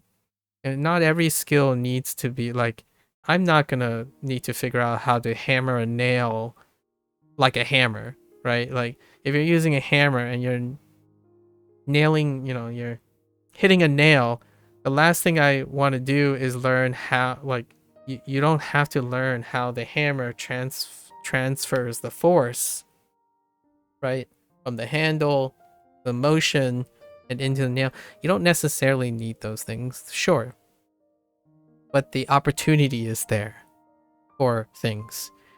And one of them, I think, I draw the line at human rationality, like at critical thinking and problem solving skills. I draw the line there. If a tool is heavily replacing your ability to provide human oversight, it is on the product, the tool's creators and publishers to be able to create some sort of independency, independence at some time when the tool is not available. Or you can double down and make it a thing that you have to rely on, much like a smartphone, right? The smartphone is a great culmination of modern technology that has replaced many of the things that I myself am guilty of not doing anymore. I don't talk to people on my phone. Like, I don't literally speak into my phone to another human being. I actually spend most of the time speaking into the phone to the phone itself. And then I read transcripts of spam answering, because the opposite is also true, right? Not most of the calls are no longer people calling each other. They are automated calls, robocalls, spams, and then the vast majority of the people that I interact with, including my best friends, don't call either. So calling is no longer a thing. Spoken conversation is, Anyways, sorry. I'm doom saying now. All right. The future may be very different, and I'm looking forward to living long enough to see how it changes. This topic is cringe, by the way, for most people. Here in this environment. We have to talk to people? Why? Why do we have to do that? 至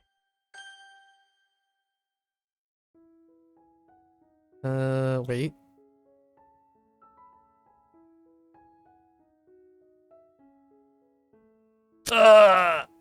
Wait.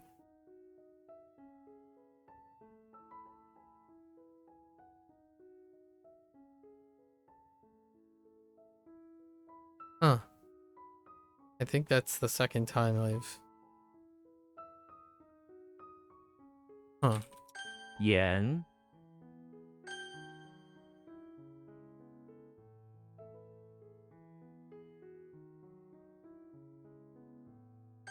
呼救 如果你被困住了，就呼救。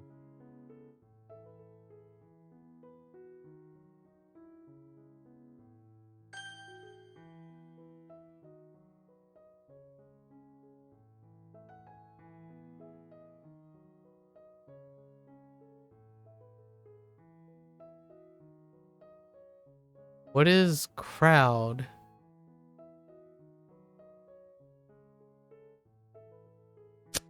I've lost crowd. I can't be bothered. Chew. Oh no, that's assemble. What is crowd? I need to check something. How am I getting crowd in? Oh, it's a net. The net is above. And then what was it? Assemble. Okay. I gotta be careful.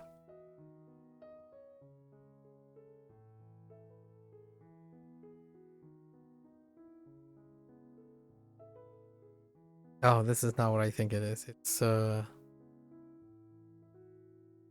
列车我小时候很喜欢列车。聚会，聚会地点在哪里？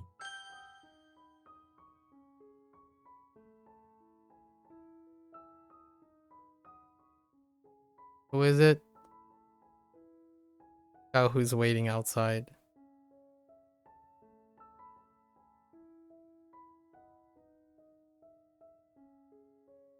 I knew this was gonna happen. And I still couldn't stop it from happening.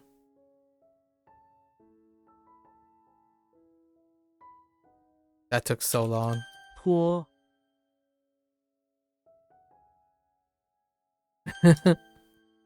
I lost the person. It was Tom.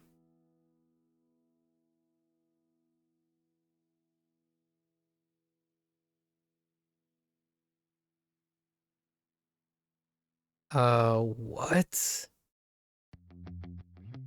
What? Oh, I lost this too. Oh, man.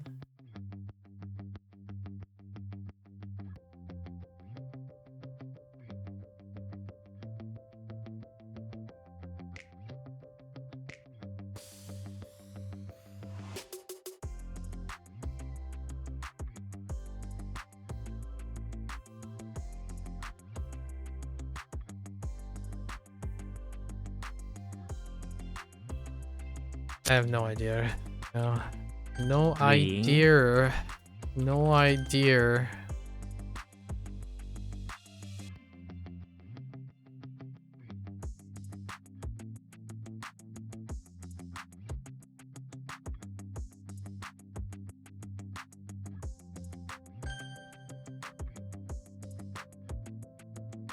比，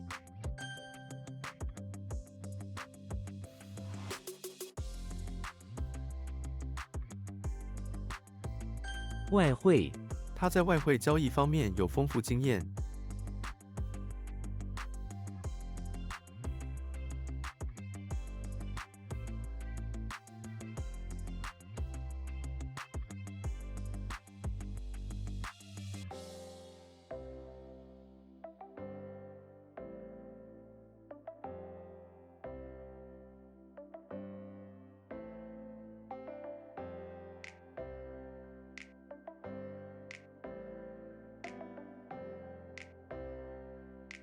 Negotiation?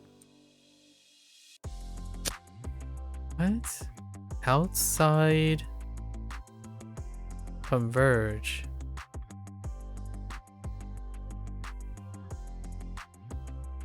Outside外汇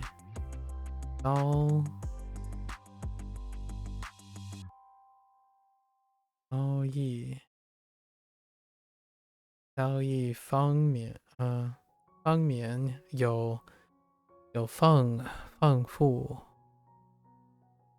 有丰富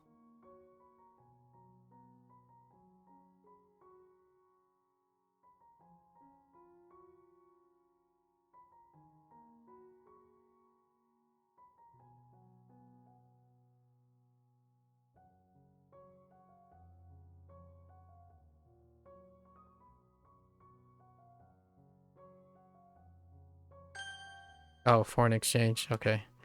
I'm like, okay.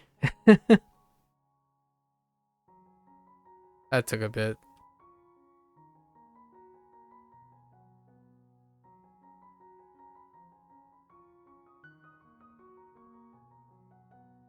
Oh, this one's so weak. Oh, so weak. 兔， It's like on the edge of being lost. And then this one got lost.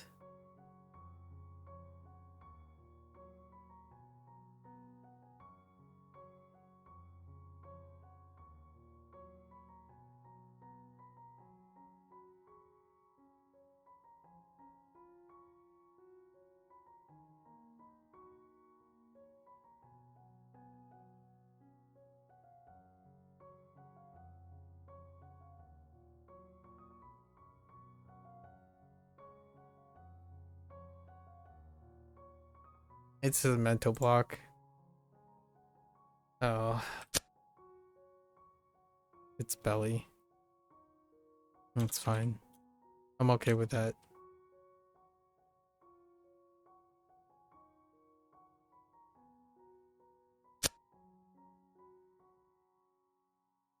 仅仅。客户，请问您是我们的新客户吗？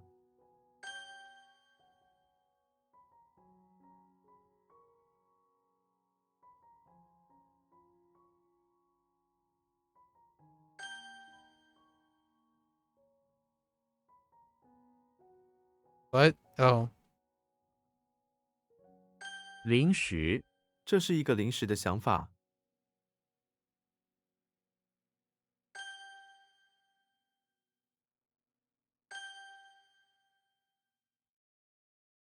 完了。你说完了， it is complete, but to be finished is fine too.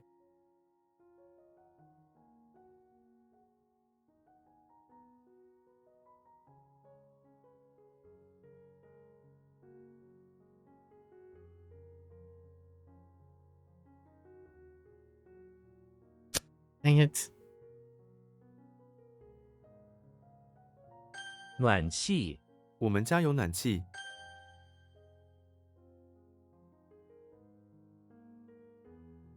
性，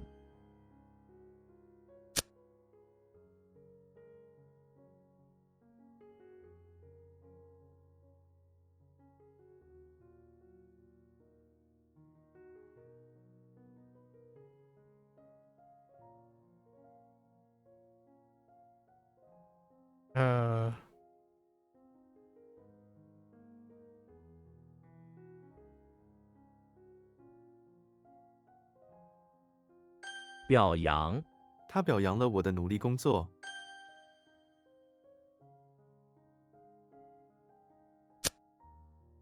What? How is to be?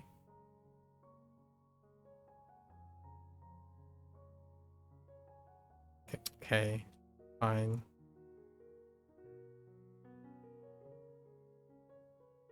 东亚，你有去过东亚吗？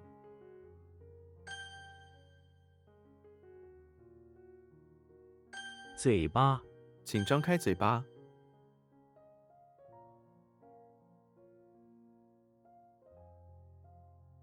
眼泪，他用手帕擦眼泪。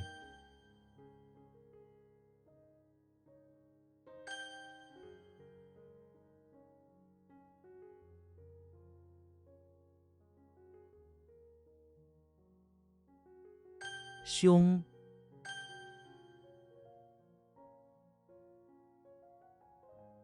好，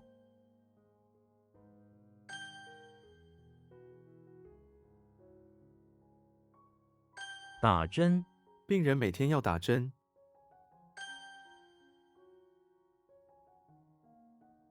度，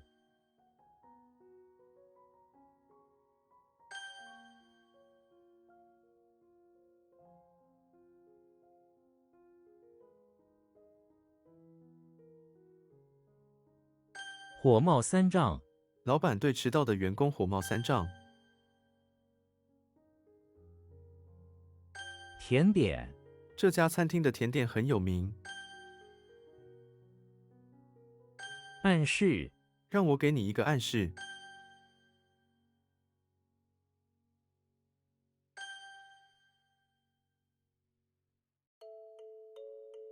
刺，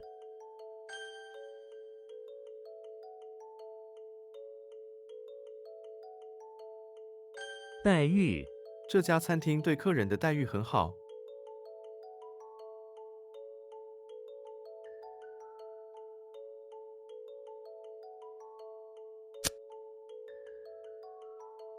What?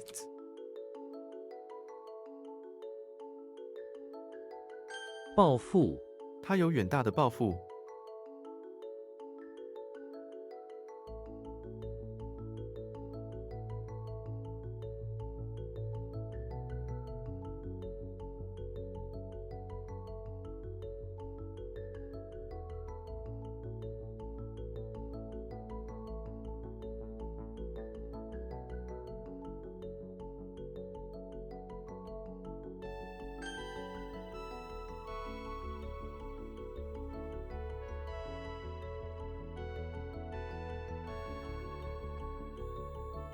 日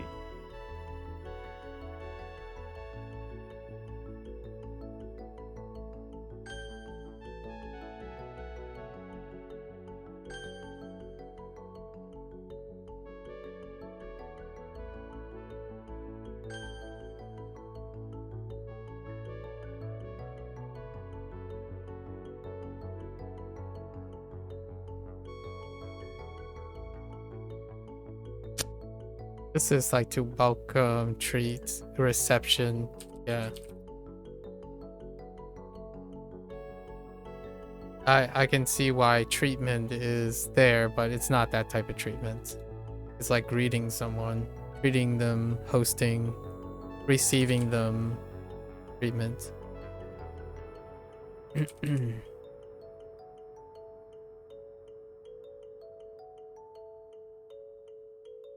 翻脸 那个人有可能翻脸。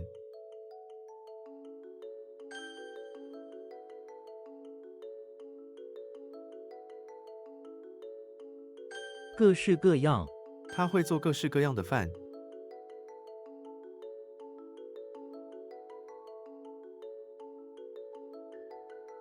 失望 我对你很失望。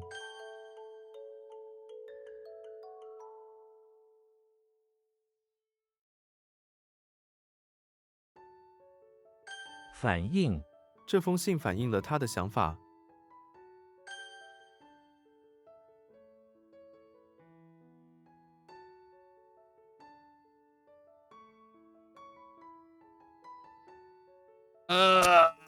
What did I do there?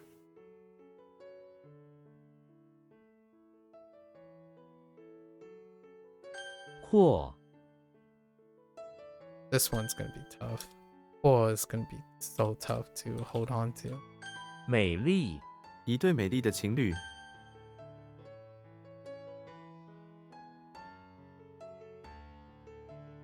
租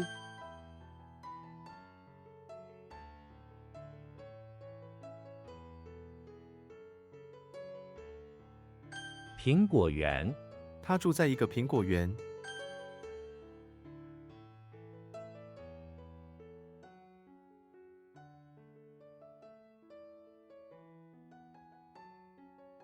Wow, I added GY.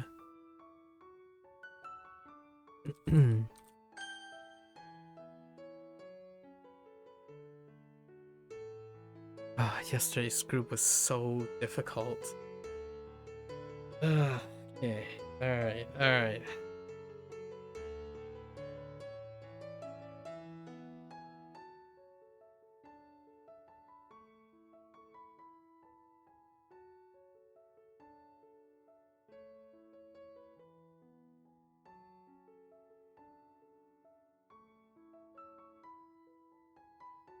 为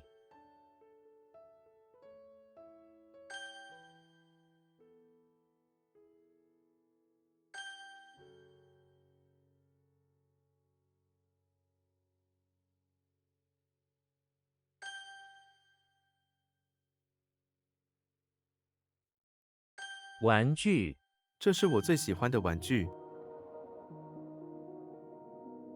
参加 我要去参加派对。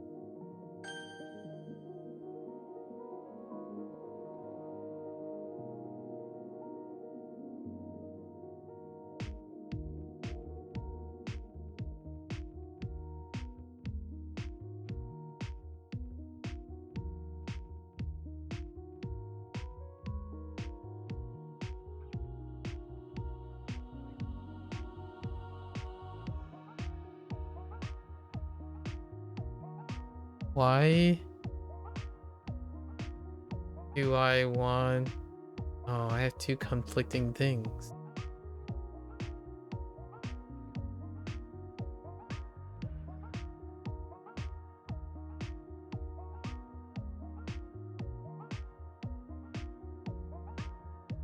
I don't... I have two conflicting things.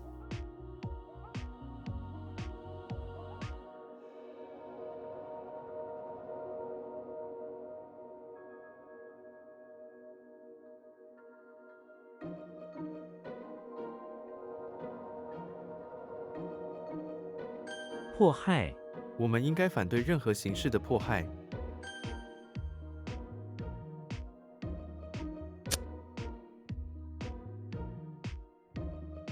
果，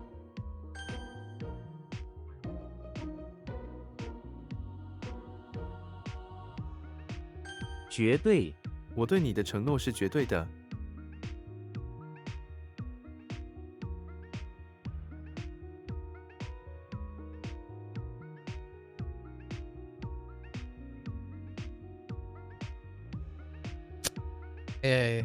嗯，井，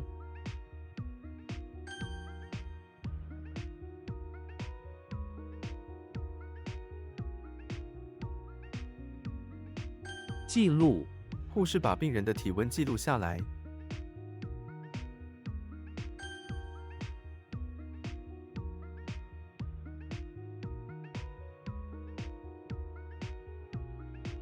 文件，这些文件要收存好。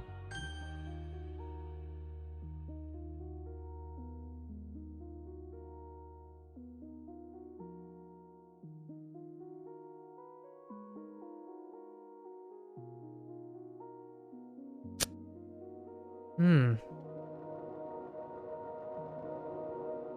嗯，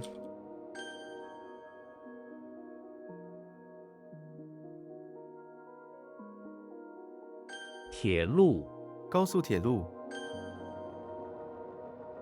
距，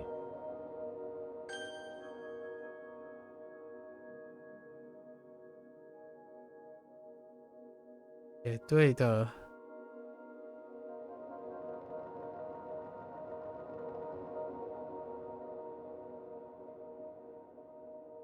嗯，absolute. That's a problem. Absolute is a problem.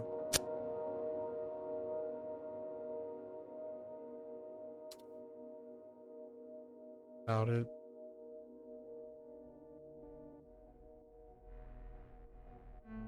学派，这个学派又开始复兴。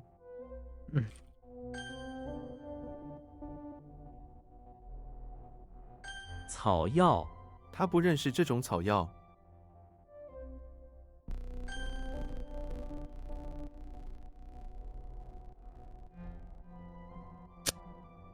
Is it like lay or la? How did la work? Legolas.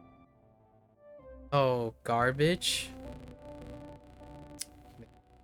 Garbage.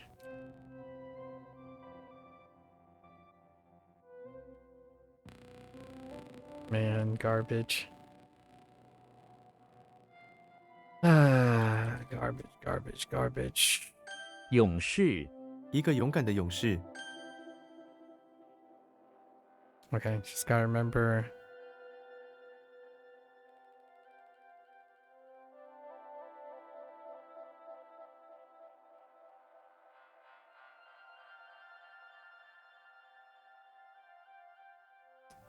Okay.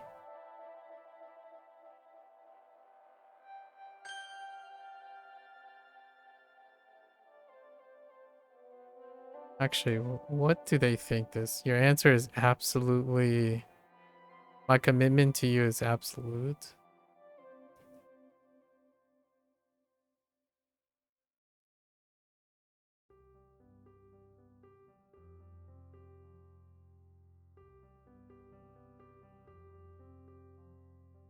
Hmm. Trying to change this so that it actually incorporates. Wait. Because it's not incorporating the meaning of these things at all.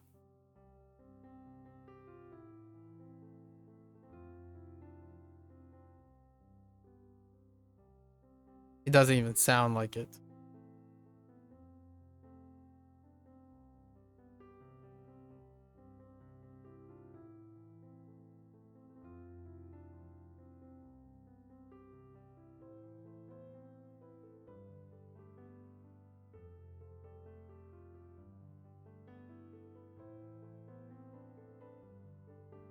I guess I can use it.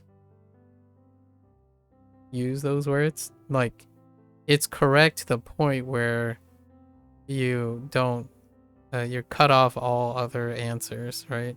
It's correct when you cut off all other answers, so it's absolute. That's the best I got with that.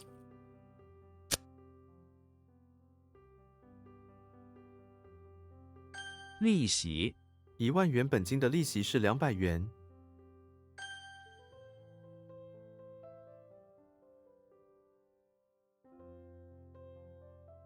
Oh. I keep typing Hua instead of Ho. Right? 压力、 我的手不能承受压力， 背后、 我去躲在门背后。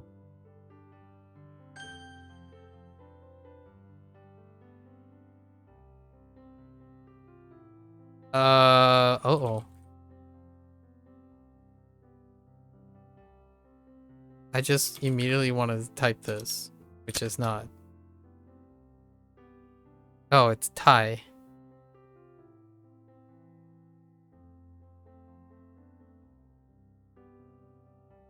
危险、 这个世界是个危险的地方。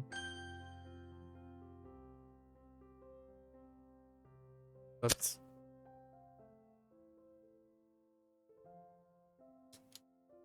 Four. 轮、天分、 这孩子很有天分， Talent or genius? Or ingenious? Thai. 太、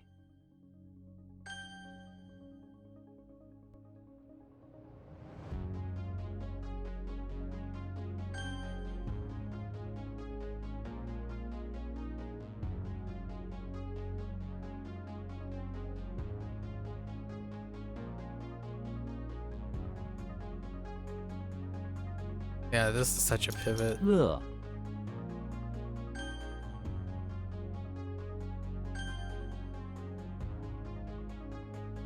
What? Oh, I typed Yi instead of G. 工具、 Alright, so we have two that are really, really bad. I think they're old. Let's make sure they're not.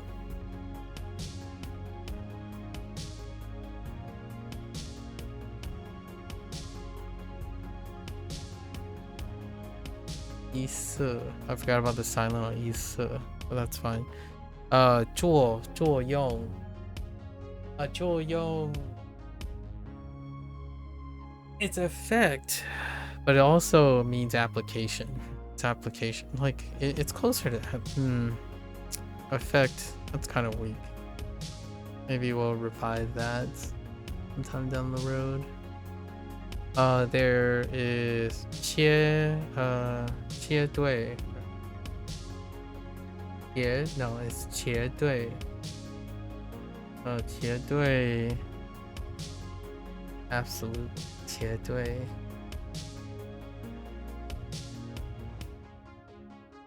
It's right here.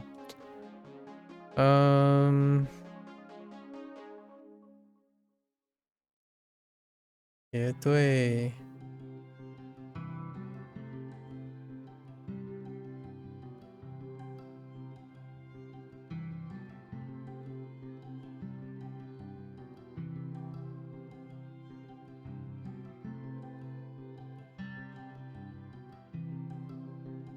Oh, are the other ones new?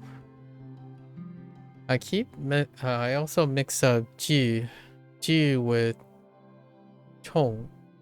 G and Chong. That's new. Chong hasn't come around yet.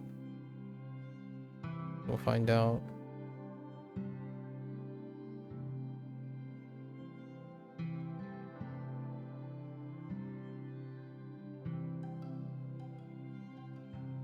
This one was rough, but it's new, so that's. What was that? 圣智. Changzhi is even, or like to bring up to as even, like to the extent of is what that is, and it's kind of tough to express. Even is what they went with. So yeah, right. So we have tie, tie, not tie, tie, 结对, 结对, and this or those something else.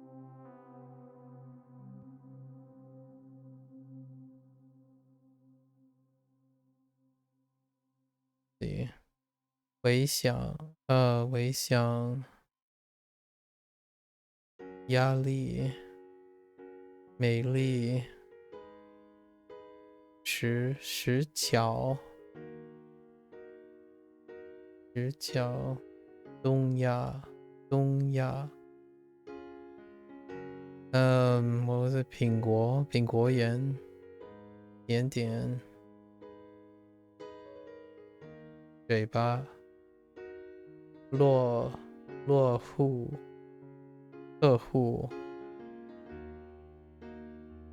oh no, 交易 is fine.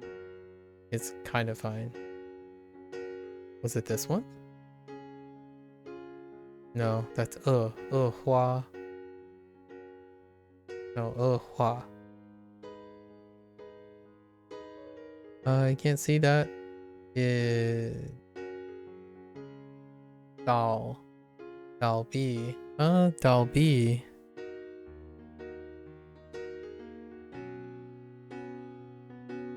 No, to go bankrupt is fine. 考据，骨折，骨折。Oh, why? Yeah, why? There, 外汇. Took a while negotiations. Oh no, that's fine. 邮局. No, 邮局. 早记 no.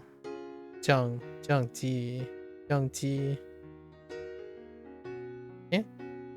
What was it?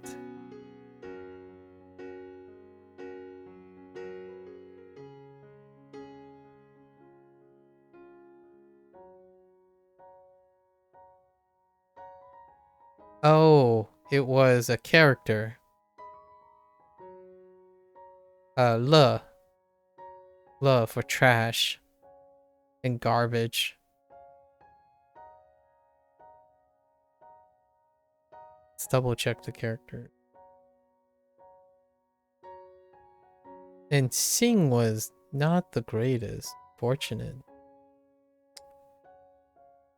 I added a block to it. This one almost got lost too. Zheng Expedition. Yeah, so it's Le, but it's relatively new. Le. Wait, Le and what? Le and why? No. Le and absolutely. Something Dui.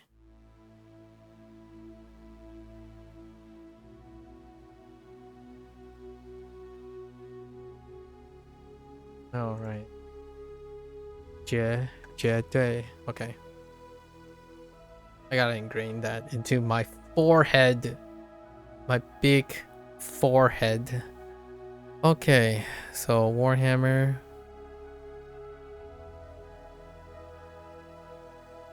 Warhammers.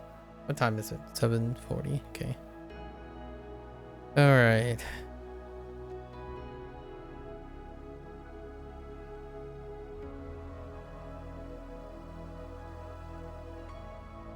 I have no idea. Oh. Man, this one is rough.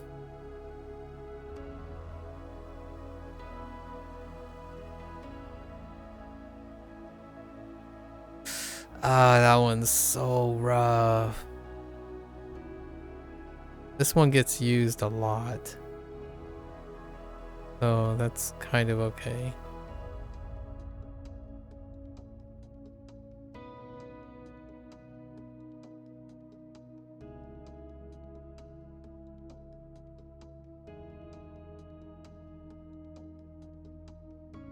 That might be a problem.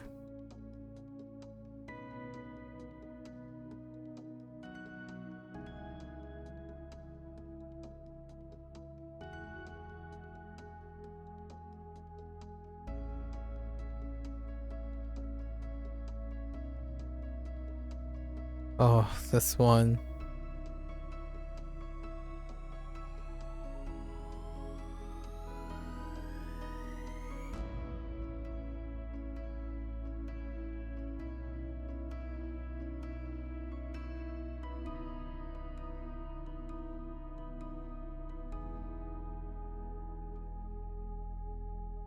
This one's rough too. Okay, so things are getting really tough now. Some of these, the early things, I can see that the early things tend to line up. But the more complicated things, we gotta switch gears. We gotta start thinking extra layers.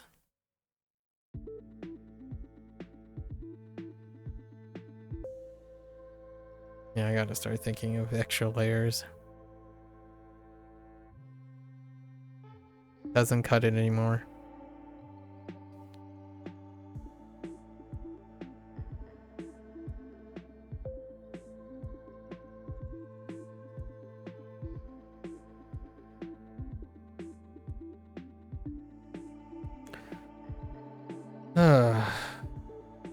Missed.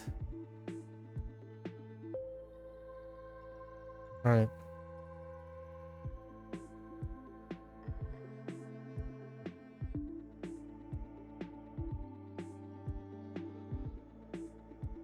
Tao shi. Tao shi. Is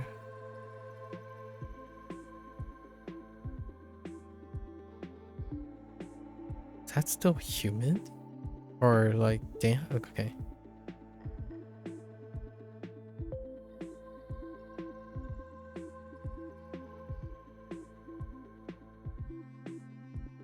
On yen.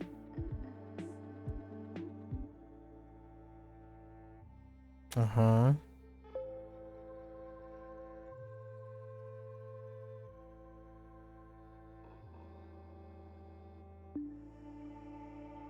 Jie Duan. Wu. Wu Ding. Wu Ding. Anjia. Wu. Wu Fu. Ye. Ji.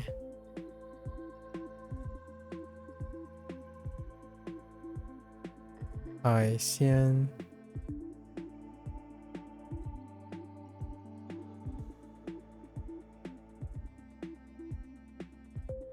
An leng.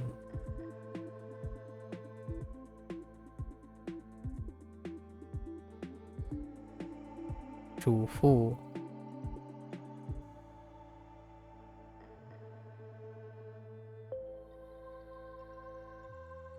高桥 高桥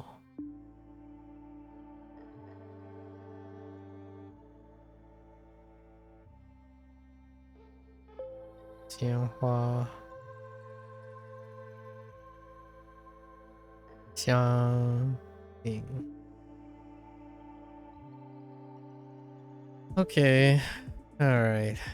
So, wait, is Ned? No. Yeah. Right? Yes. So, Ned Flanders is working in the bakery, headed to the bathroom of the bakery. Oh, no, not the bar. Not the bakery, the barn. So he's working in the barn. Oh my gosh, please don't tap that. Working in the barn, and suddenly he gets ambushed by a cow. A cow with warhammers. So naturally, oh no. Yeah, so naturally he pulls out his war. I don't really know how this is gonna work. Oh, I guess pull out warhammer. So he grabs the toilet lid, right, and rips to pieces takes out the cow with warhammers, and then he places a towel over the cow, say a prayer, right? That's rough, and I still don't even know what this means.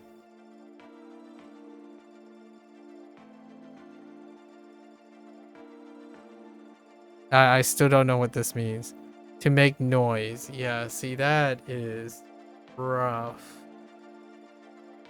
That is so rough. Holy, ay. So, basically, Ned was in the bathroom of the barn. Just kind of peace and quiet, minding his own business. Then, cows with warhammers just wanted to make some noise. Entered and wanted to make some noise.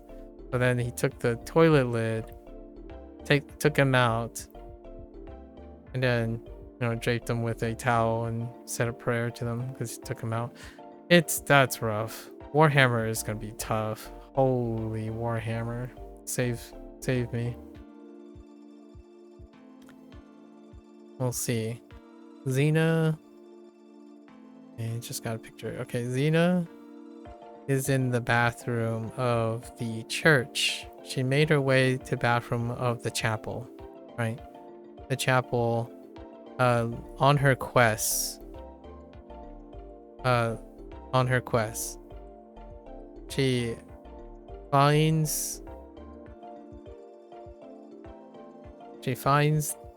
eventually finds the hidden item. That's like in the, I don't know, in the toilet or in the mirror, right? She took a sword, breaks the mirror, and she discovers an item that is covered in Bible pages.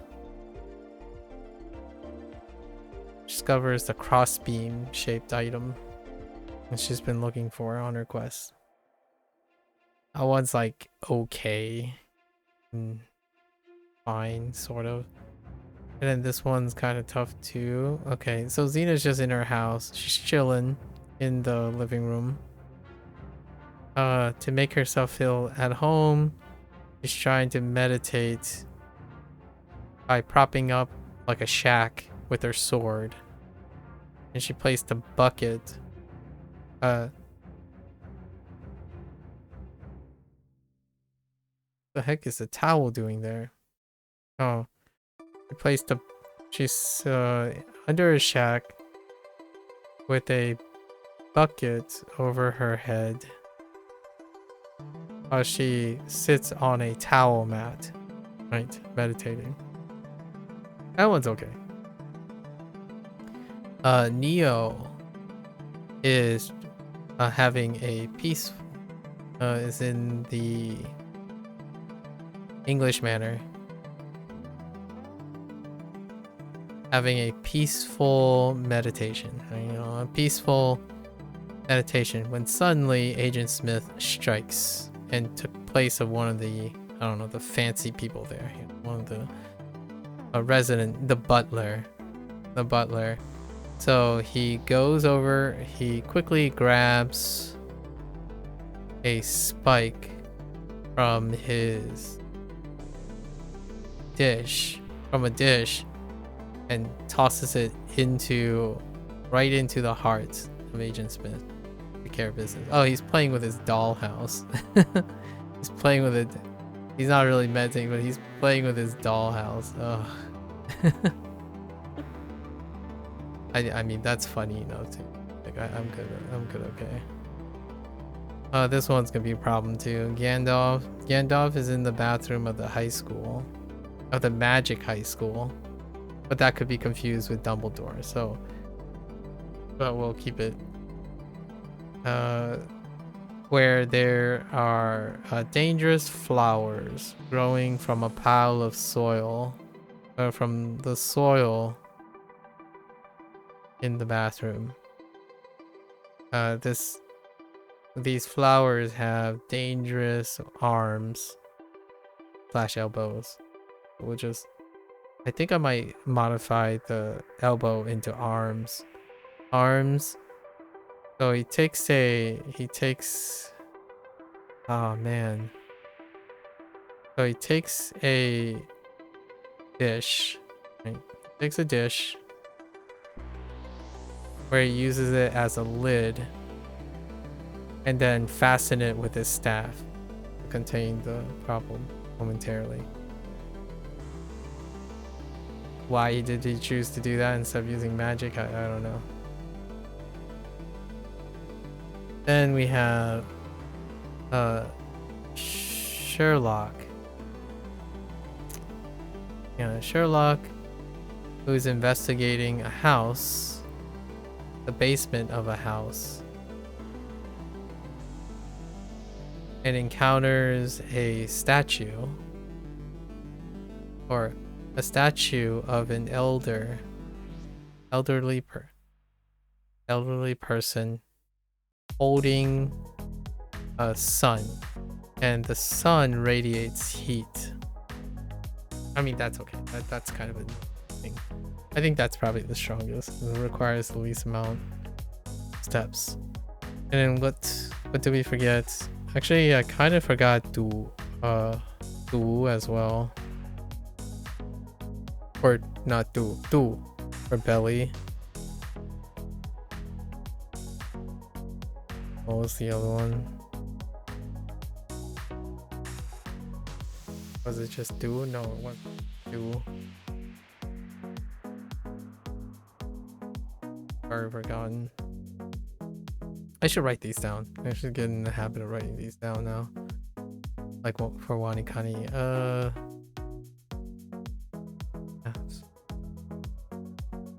Jue Dui.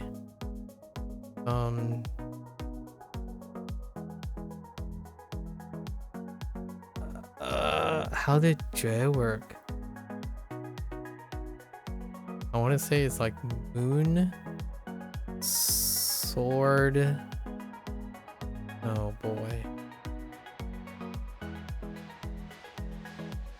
What is it cut off? It's the red sword and crumb.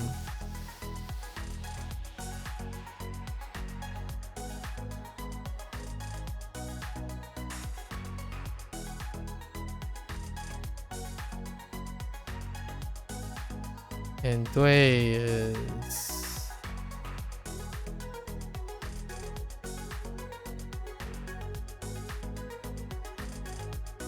is rough.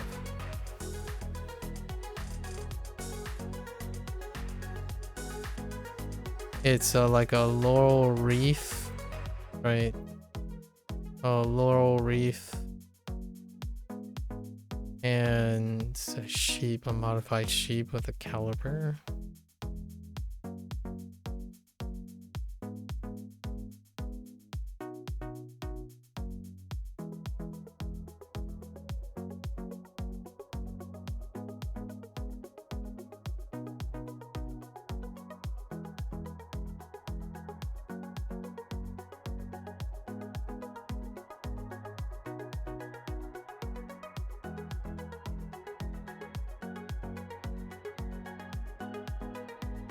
Oh, correct. Cutting off. Okay. Supposed to be absolute.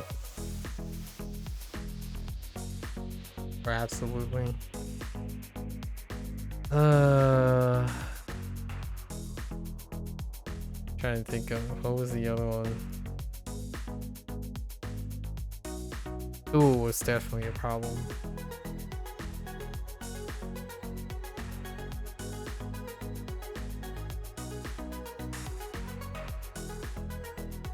It was one with only one use of it.